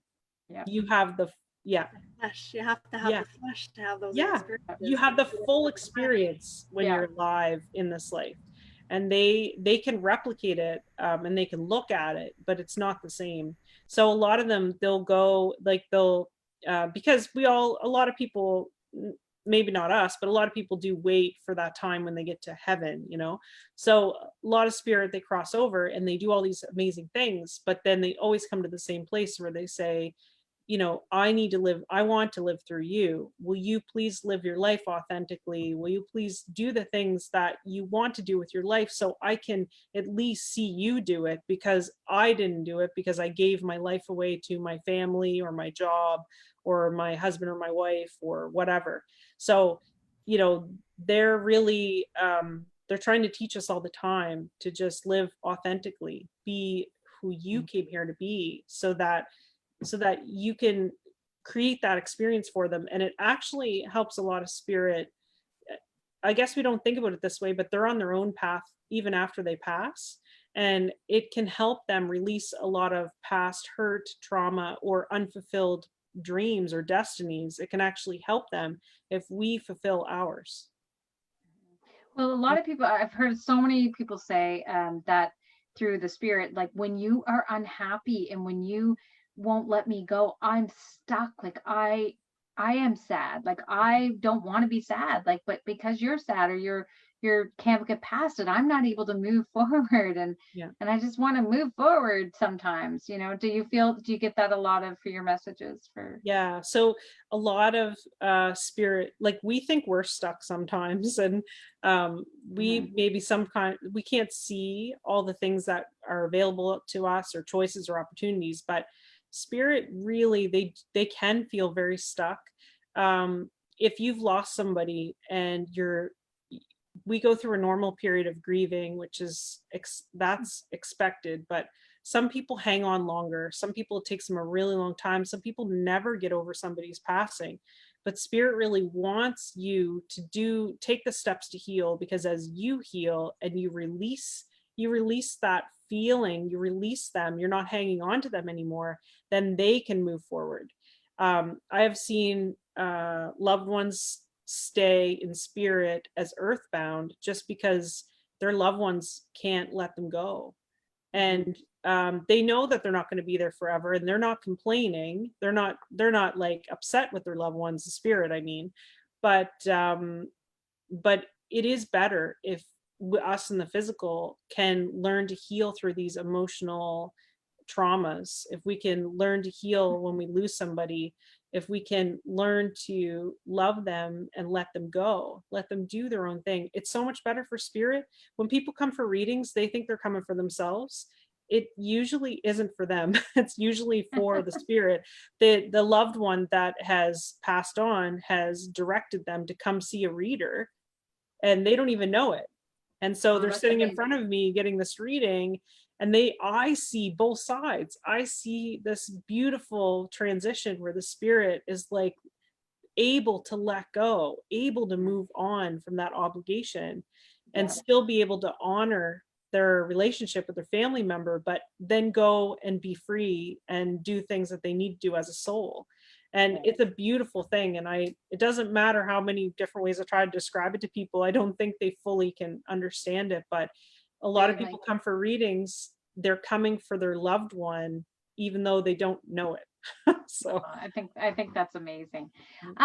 Laura, if you have a few moments, and maybe you and Jessica, or if anybody has some, we can weigh in here, but are you able to round out the show with us with a little bit of you guys able to do some spirit connecting with some folks here? We don't, if anybody has a question, is that something you guys would be up for doing for a little bit? If anybody wants to visit? Yeah. I mean, it's kind of interesting sometimes. It's funny what you say, Laura, about that, because my grandfather wants to go, and my grandmother keeps holding him because she's in the home and we can't visit right now, so she's been holding him here. But he keeps coming to me to ask him, I think, to help him go, and I'm like, oh God, well, gotta get this COVID thing over, like, and then you can go. Like, I'll go back to visit. Yeah. But you got to give him like an extra long like cord or something. Replace his cord with a long one so he can fly a little bit. Yeah, it's like, oh, man, like holding that poor man down. He's like, Glenna, please go visit her so I can get out of here. So he just wants to fly. So and it is harder, but I'll tell you though, in spirit, they don't. It's a very interesting thing because they're not ever angry or resentful or upset for their connection with their loved one. It doesn't matter what the connection is. They don't hold it against you. If you're having a harder time letting somebody go, they're never going to hold it against you, but there is a point where they're ready to go. They're ready to fly. Yeah. Yeah. Is there, how would you like to do it? Do you just want to invite the spirits in to see which one of the group wants to have a message, or do you want one of the group members to just give a shout out to who would like to receive a message? I don't know what Jessica thinks, but I think it's probably better if people kind of give a message that they want a reading. Because I don't want to yeah, for sure. So there's a little chat button there. If anybody wants to just write down, we'll come to you. So if you go in the little chat button and you type in that you want to receive a message, I can unmute you there, and then we'll join you in and see who is. So it's a little chat. There's a little chat icon on the bottom, and then we'll do that. I will let them get to you, but I have a Paula, let's chat with Paula. I'm just going to unmute you, Paula. Paula is one of my fellow hypnotherapists. So Paula and I are both hypnotherapists. And cool. So it's a really fun, cool thing. But Paula's got a lot of amazing gifts that she's just recently, she's had them for her whole life, but she's recently awakened to some really clarity with them. And I just love that she's connected with us here. And I like your hair down, Paula, by the way. That looks thank you. Welcome. So I guess Paula, I'm gonna leave you with Laura and Jessica and just see kind of see who steps forward for you today, see what's going on there. So Paula, do you have like something that you want us to focus on, or do you want just go? You can just go. Yeah, if you want to just go, just go. All right. Number one, it's true, because I could feel it. I could feel it through your vibration. I could feel it through Lana, but you're absolutely skilled. You're absolutely have an amazing ability to connect. You're humble, but there's something else going on. You're not sure if you're doing the right thing. Sometimes you're not sure of yourself. But all I can feel and all I can see is this like really strong, amazing connection to the other side. But I think it scares you because it's so strong that you don't feel strong enough to deal with it. And they're not, you're in a really weird phase right now because your footing isn't really solid in what you're doing. You're not really totally okay with it yet.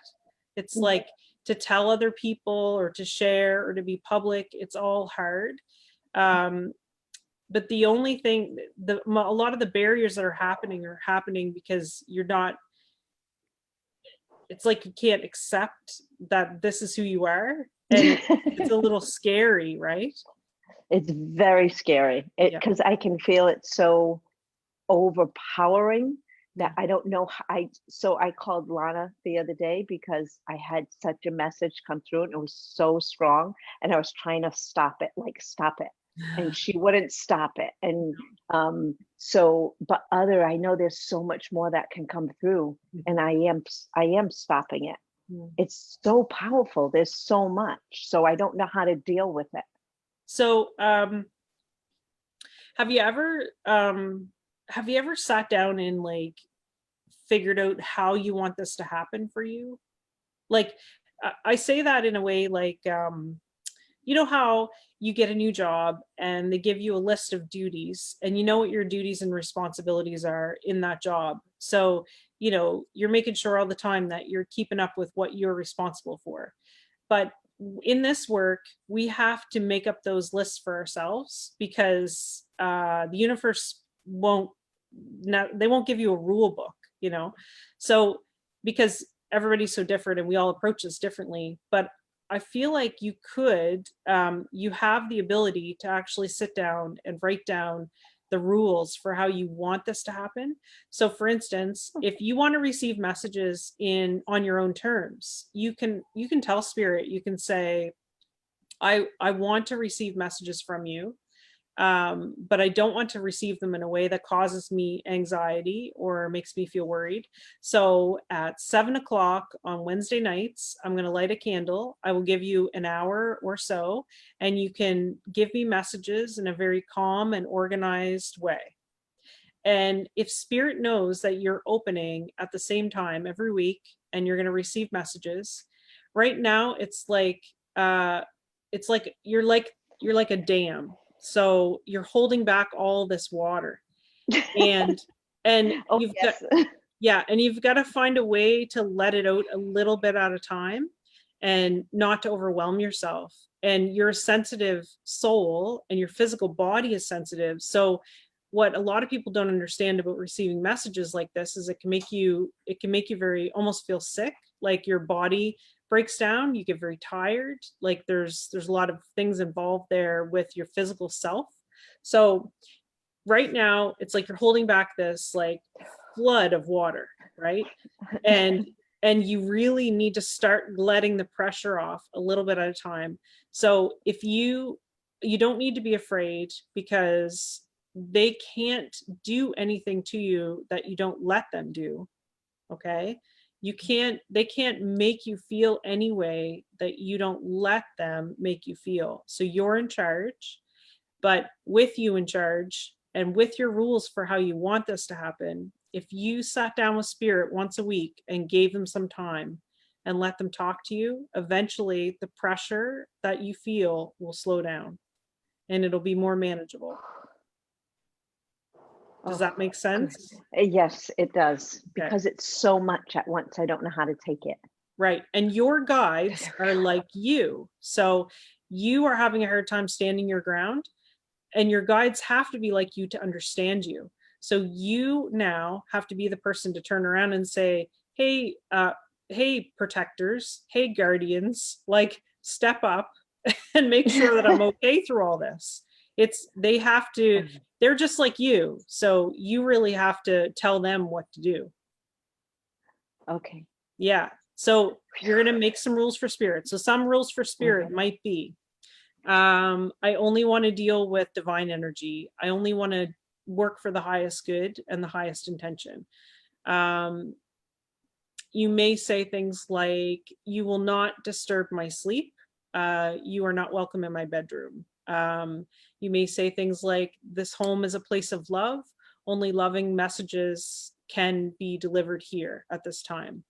I had to do this little thing with spirit where I said, unless somebody in my life is in imminent danger, I do not want to be disturbed when I'm just living my regular life, because you still have to work and pay bills and, you know, and cook and eat and do laundry and all those things. So you still have to have a regular life, and you can't have that interrupted, but this is a big part of who you are. So you have to make time for it and make sure that you feel comfortable doing it. Okay.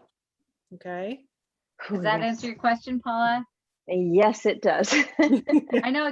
So Paula came to me, and it's not, but Paula lives in the States, and she did not come to me by accident. Like the guides brought her to me so I could help her connect with all this stuff too. So she just needed a voice. Like she needed a little, you know. I love that. Connection. Yeah.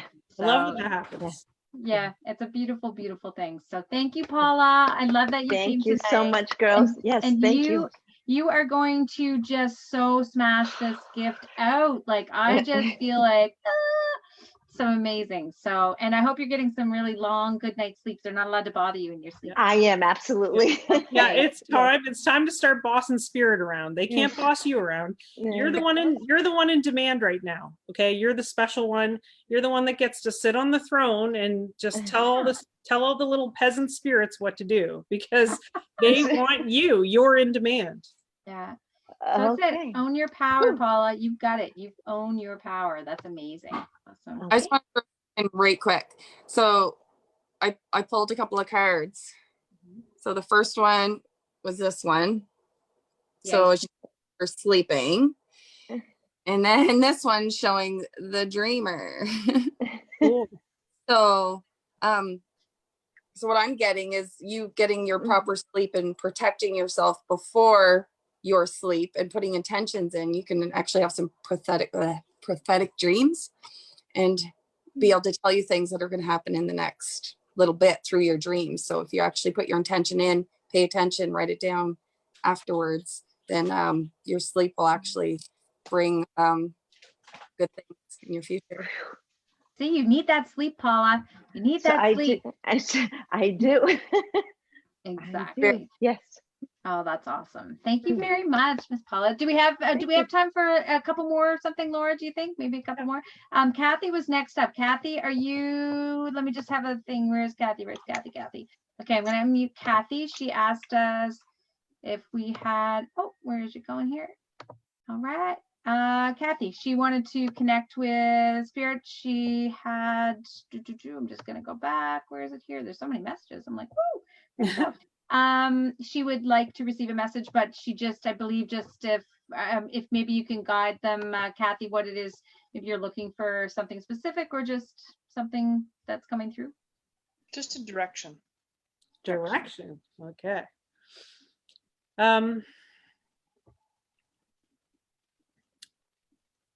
So Kathy, do you mind, what's your last name? Maiden or married? Either, it doesn't really matter actually. Maiden is Jones. Okay. So I see why you struggle, because you have a side to you that is so logical and practical and very like you absorb information. Like you're really, there's a lot of stuff stored away in your head.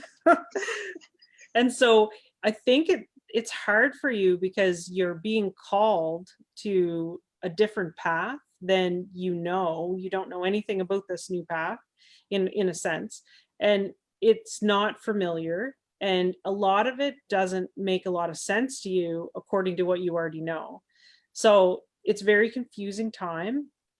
I will tell you that nothing happens before the time, which I have hated that saying in the past, because I'm like, well, when is the time? Like, I think I'm ready right now. But sometimes we have to trust that the universe or our soul path knows better. So there's a divine timing that sometimes I really don't like it, but it's a thing.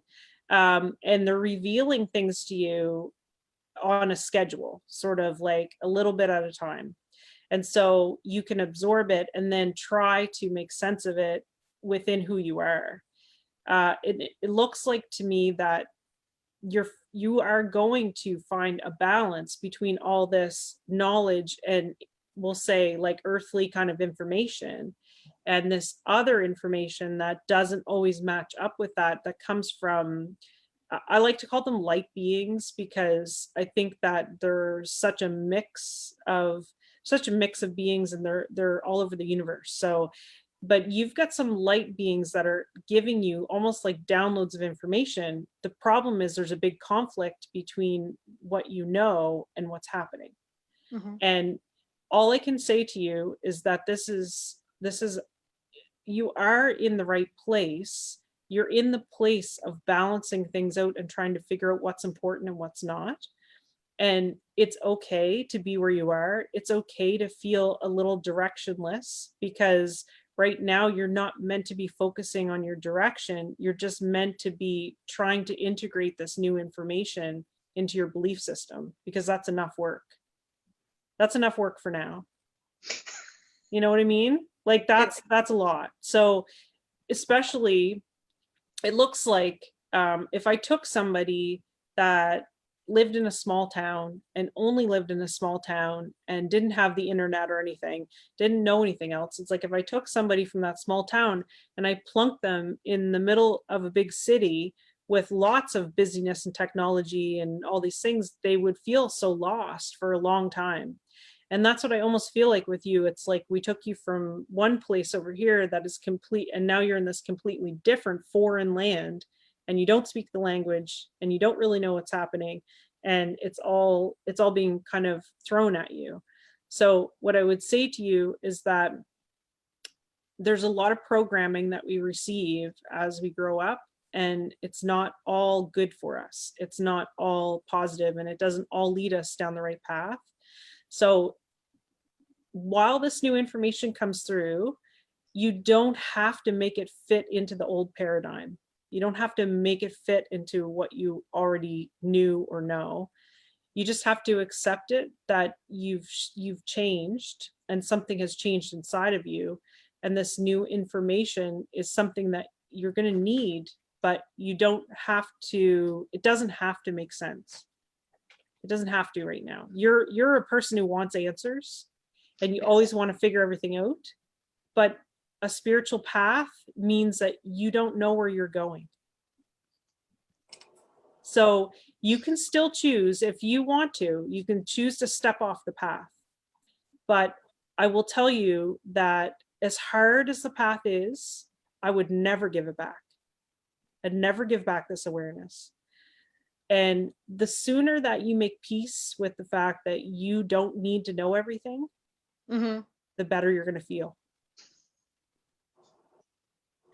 Do me a favor, just sometime, like when you have time, just go online and look at how many, maybe you know this already, but how many galaxies there are, how many estimated stars we have, how many estimated planets.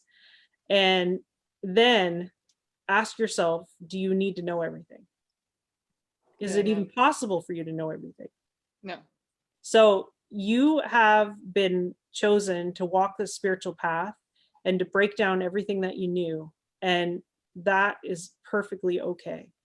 As far as like job and career and where your life has to go, everything is unfolding for you as it should. And I get this feeling like they don't want to, they're careful not to give you too much information, because you get a piece of information and you run with it. And they're like training you and building you up. And you don't have to have a finish line right now. Okay. So this is taking the bits of information as they come and deciding what you think about it, how you feel about it. It doesn't mean that you have to accept all the information either. I want you to take the things that feel right to you and feel good to you and hold on to those as your personal truth, and you can let go of the rest. Okay. And then you don't have to feel so overwhelmed. Yeah, but as somebody who needs that something to look at, because that's kind of how I sort it out in my head, is I need that something to look at. Okay. Is there anything in particular I could look at in order to be able to make the nibbles a little bit easier? You know what I mean? Yeah.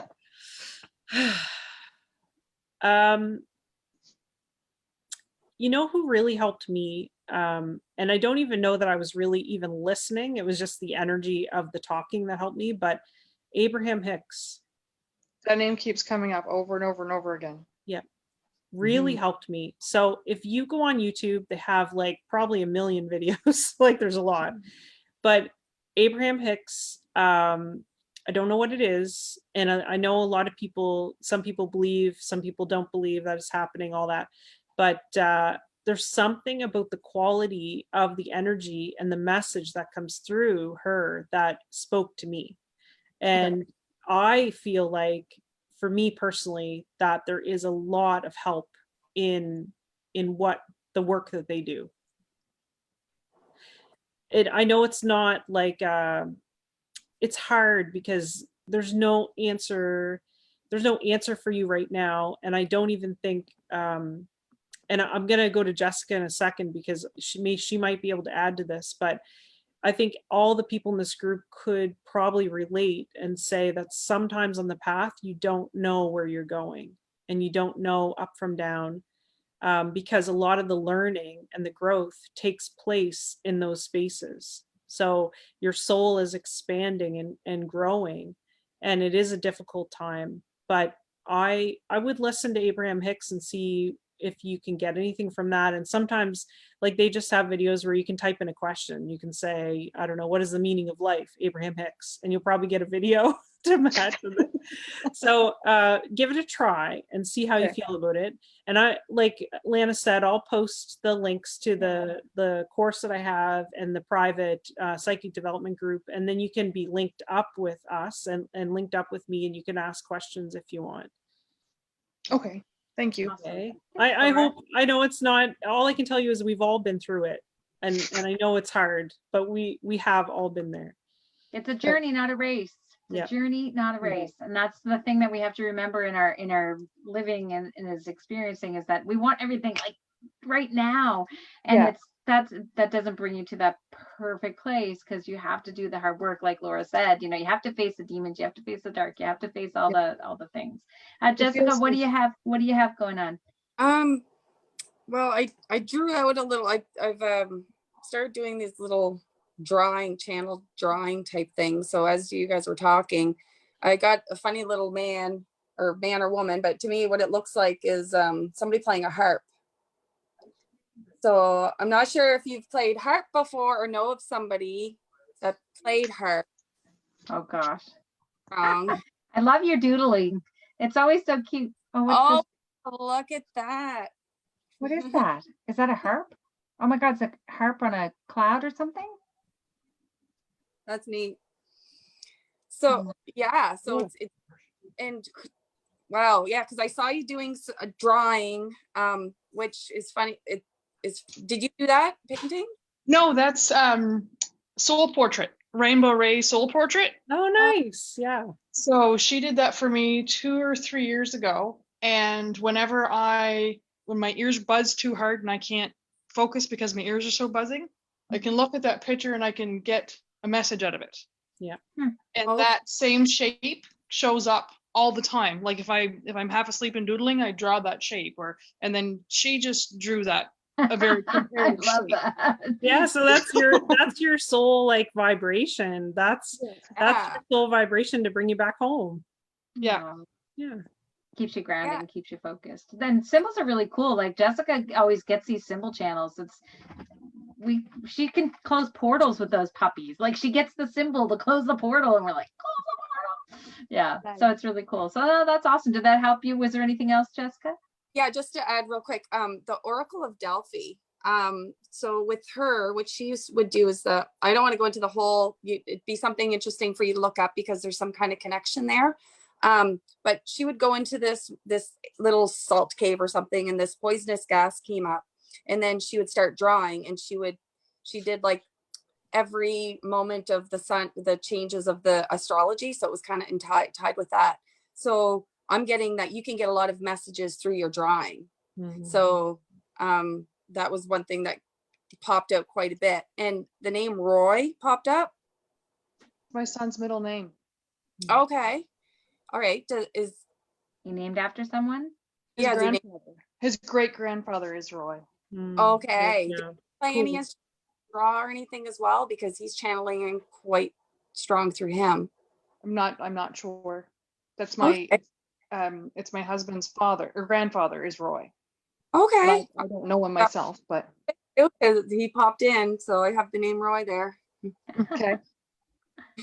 That's really neat. Yeah, so it's getting back into, that type of thing. So Roy, your son would have some kind of piece in there too. So he may be musically inclined or really good drawing too. So he loves drawing. It's all stop drawing. Cool. So he's got like gift in there too. You could probably get some messages through his drawing. Okay.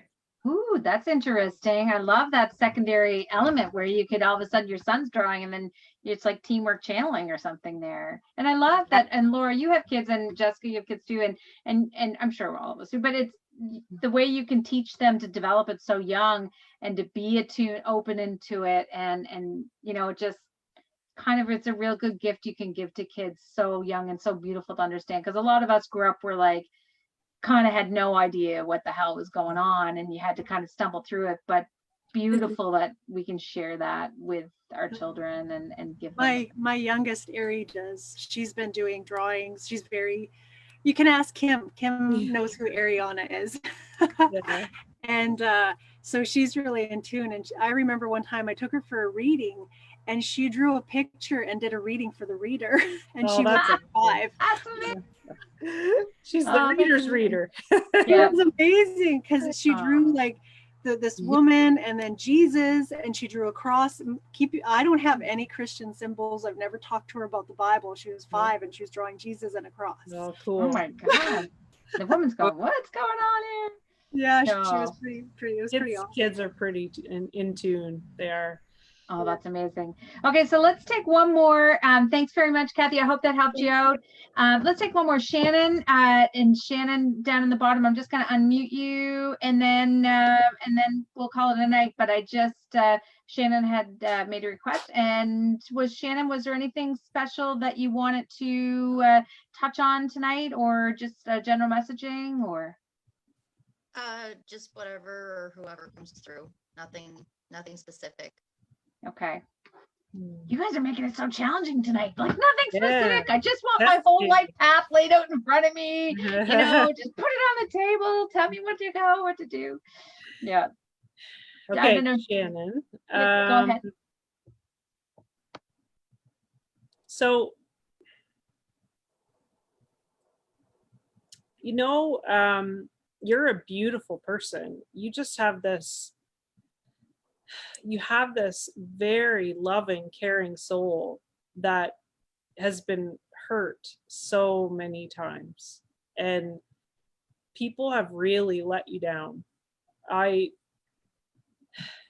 know, like, anybody else listening could say, oh, that's like pretty general, but for you, what's happened is it's kind of mutated itself into like a very, very much a wall around you that you protect yourself with.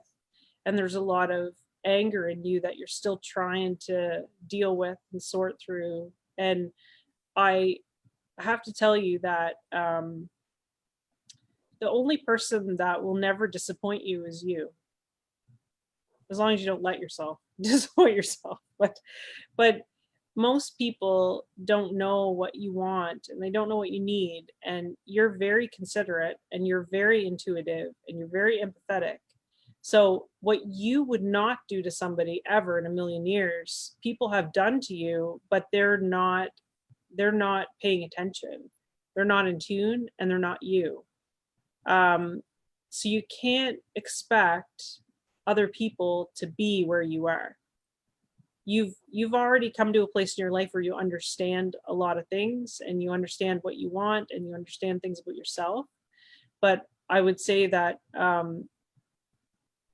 it might help you on the path to understand that if somebody can't see something from your perspective, there's no way you're ever going to be able to explain it to them. You can't. They don't understand because they've never been through it, or they've never thought about it, or they just don't have the ability to empathetically see how something would make somebody feel. And you could, I have an exercise. I don't know where I posted it. I got to think about this for a second. I have an exercise that would be good for you if you could just like send me a private message or something so I don't forget. I'll send you a little exercise to call your spirit back from things that have hurt you, or experiences that have taken your energy, or people that have taken your energy, to take back all that is yours from those things.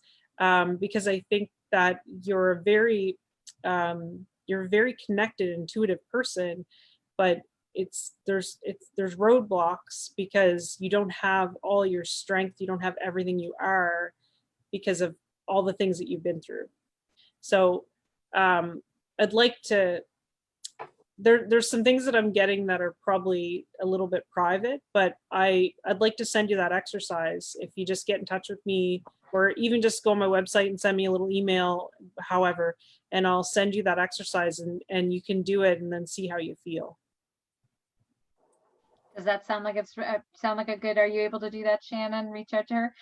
We've hooked her up on you can get right through to her from the Facebook link here. So we have Laura connected up through the Facebook thing. So okay. it'll be easy to reach her and stuff. So yeah.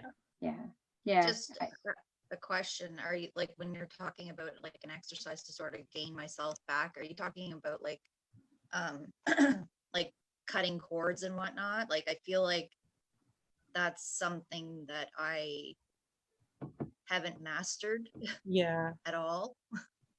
Like sort of disconnecting from people that don't need to be connected. So this is like the next step to cord cutting. So it's like that, but a little bit more in depth, because you actually you can kind of leave energy with people, not meaning to, but leave pieces of your energy with people through lots of different reasons why that happens. But there's some major events in your life that you could call your spirit back from now. You've been through it, you're safe now, you don't have to go back there. And there's people in your life that you don't need to, like you said, you don't need to be connected to them anymore. So this is an exercise that it not only cuts the cord, but you're going one step further, and you're telling that other person's energy that you want what's yours back, and you're going to give back to them whatever's theirs. So a lot of cord cutting doesn't always go to that extra step, but if you look up like native practices around calling your spirit back, it can be quite a powerful experience. And sometimes you have to do it a few times. And some people I've given this exercise to, they do it every day. So it's just a matter of, you can think about it like if you've been hurt lots of times, you would have to probably do this exercise lots of times. Do you know what I mean? It's not like you can just do it once and be done. So I'll send it to you and you can give it a try and see if it's any easier than just cutting cords, because it is hard to cut cords. And with people that you've been really connected to, that cord has to be cut over and over and over again, because the minute that you think about them, you've tied yourself back to them. So it can be hard, but it does work. It just takes time, and it does take some effort. Yeah. Well, I think that's great. I love how you say that to take your energy back, because I do think that it's that whole karmic thing about when someone gives you something, so you've accepted someone's negative energy, and then they can steal some of your good energy. Yeah. And then what happens is you don't have to accept their bad energy, and you can keep your good energy. And what you're saying is like I'm guessing what I hear you saying, Laura, is that take back that good energy and return the bad energy to that, or the unwanted energy that's not serving your greatest, highest good. Right. Bring the other stuff back. And I almost feel like I'm constantly like just open. Like I used to practice putting myself in a pink bubble. That people used to say do white, but I had an issue with that, so I did pink. Yeah. And that was a common thing that I did anytime I went out. Yeah. But I haven't been doing that for quite some time. Yeah, you can do whatever color you want. Pink is fine if that's what you like, but I do that. I've taught my kids to do like my son likes purple better, so I used to tell him like put yourself in your purple egg, and that'll protect you and make you feel safer. And he's really intuitive, so he said things like, oh Mom, I put my purple egg on today, but it cracked and then I couldn't fix it. And so yeah, that's absolutely something you can do. And all of this is more about your intention and your belief, knowing that you can do it, but you can pick whatever exercise works for you. You don't have to do it. There's no like specific way you have to do it. And Laura, you were so good earlier to say, like, you are the power. It doesn't even matter about what egg or what color or whatever you do. You simply lay down your ground rules, and you simply take the reins, drive that ship, drive that car, whatever it is. You are the driver here. You can set the intention to say that is enough. That is, Well, that's it. You've got to think of yourself. If you're the conduit, you're the one in demand. You're the one Spirit wants to work with. And if they're not following the rules, you have to be willing to walk away. You have to be willing to say, well, I can't do that right now. And it hasn't happened a lot, because I feel like the right people are drawn to you in your work. The right people come to you when they need you. But the odd time, there's been experiences that I had to just walk away from, because it just wasn't the right energy, and it wasn't helpful for anybody, and especially not helpful for me. So this is like discernment. This is a big like challenge in discernment, and figuring out what you want and what you don't want, and what are you willing to do, and how much do you understand that you are the one in demand, you are the one in charge, and they can't do anything to you that you don't let them do. Yeah, you have to lay down the law, Shannon. You are like, bring out the old hammer, and say that's enough. Yeah, you gotta crack the whip. Crack the whip, whatever it takes. Some of them like that, so you have to be careful. No, but yeah. but does that resonate with you, Shannon? Does that good? I'd love to have Jessica weigh in on absolutely. Yeah, Jessica, what did you come up with there? No, it absolutely does. Perfect. Yeah, well, it kind of went all over the place for this one. When I was drawing, it kind of ended welcome up being to my brain. I think all of us have wild brain. And it's really hard. But there's quite a bit of messages in there. I'll send you a picture of it, Shannon, and you can kind of afterwards. But the womb came up, and then I heard rebirth, new start. So that kind of ties into some of the changes. I pulled a couple of cards, and so I don't know if this is like a newer type of relationship or a previous one that could be rekindled, or maybe a new one coming, but I'm seeing the sacred union, partnership, romance. And then yes. Everyone loves the romance, the insight. So once you do all this work, if this person's not in there, or if the person is here now, it'll be rebuilding what's already there and maybe step further in the relationship or a new one coming. So it's like new relationship energy feel, whether it is or not. And then what was the second card? Sorry. Wishes fulfilled. So here you see a lot of amazing fruits and nice full cupboards, a nice view in the background. So that's basically having everything that you're looking for, wishes fulfilled, once you do that work that she was talking about in that internal stuff.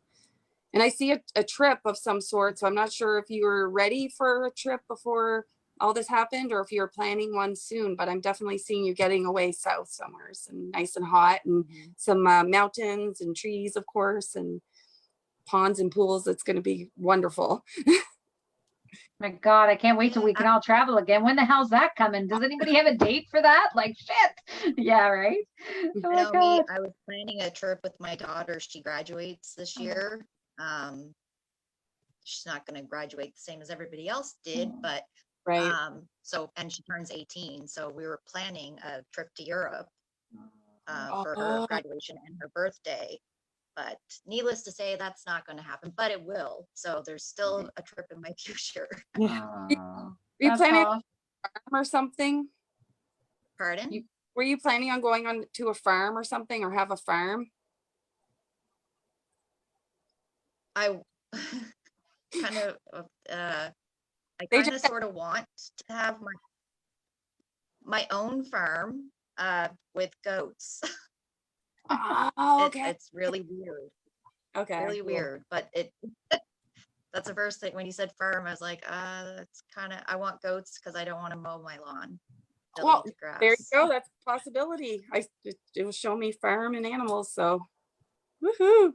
So that maybe does that mean that's coming up in her future, Jessica? That she should look towards the goats and she'd look towards that? Wishes fulfilled, yeah. Make anything happen she wants to. Right. She wants goats, she can have those goats. Manifest it, Shannon. Just once you believe it and start, walking towards it. I mean, that's the thing. Like we said earlier, right, Laura? Like release the fear and thinking that things aren't available to you, because that's just to manifest. That's a belief. So if you believe things aren't available to you, the same way you can believe things are available to you, and it gives you all the power back. So that's right. Awesome. Well, first off, I'd like to thank Laura for joining us tonight. I was like, yay!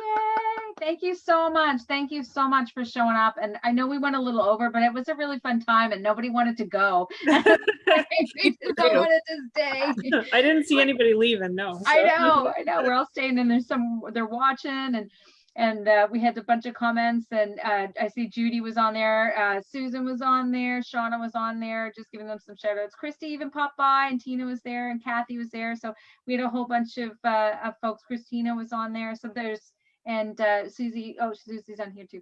But yeah, so we just wanted to say thank you to everyone for showing up and Laura joining with us. And we just really are grateful for this community, because we need a space to go where we are supported and we can feel like we can be authentic and be our true selves and share our truths and share our tips and tricks and support each other. So as we know, community is a big deal, right, Laura? Like, we didn't always have these kind of supporters going up. Yes. Thank you so much for having me, because this is like your group is like the start of this little movement, and then there's other groups that are popping up everywhere. People are helping each other, and it's great. This is the way it should be. Yeah, I think so too. We have to raise each other up, ladies. We have to do this because, and gentlemen, whoever's watching, but we really have to start doing that. Stop tearing each other down, start raising each other up, because we're all here for our journeys, and we're all here to, the more we make ours better, the better we can help other people help with theirs. So that's awesome. Any words of wisdom to leave us with, Laura, as we go out here tonight? Love big and dream big. That's exactly true. Can't go wrong with loving, and you can't go wrong with dreaming. Nope. All right. Oh, and thanks, Pammy. She said, thanks, Tess. So that's great. And thank you, Susie. Thank you, Paula, Kathy, Susie, and we have Shannon, and thanks to the team, Tanya, Jessica, and Amy, and myself, Lana. And we are excited to have another pop-up happy hour. Look for the next one next time we decide to pop up. So keep your eyes tuned. So we're going to leave you with whatever spirits you want to hang out with next, whether it be liquid or whether it be floatings. So, but thanks again, Laura. Appreciate it. Everybody, I hope you have a great weekend coming up, and we shall see you soon, and take care of yourselves. Thanks, folks. Thank you. Love ya.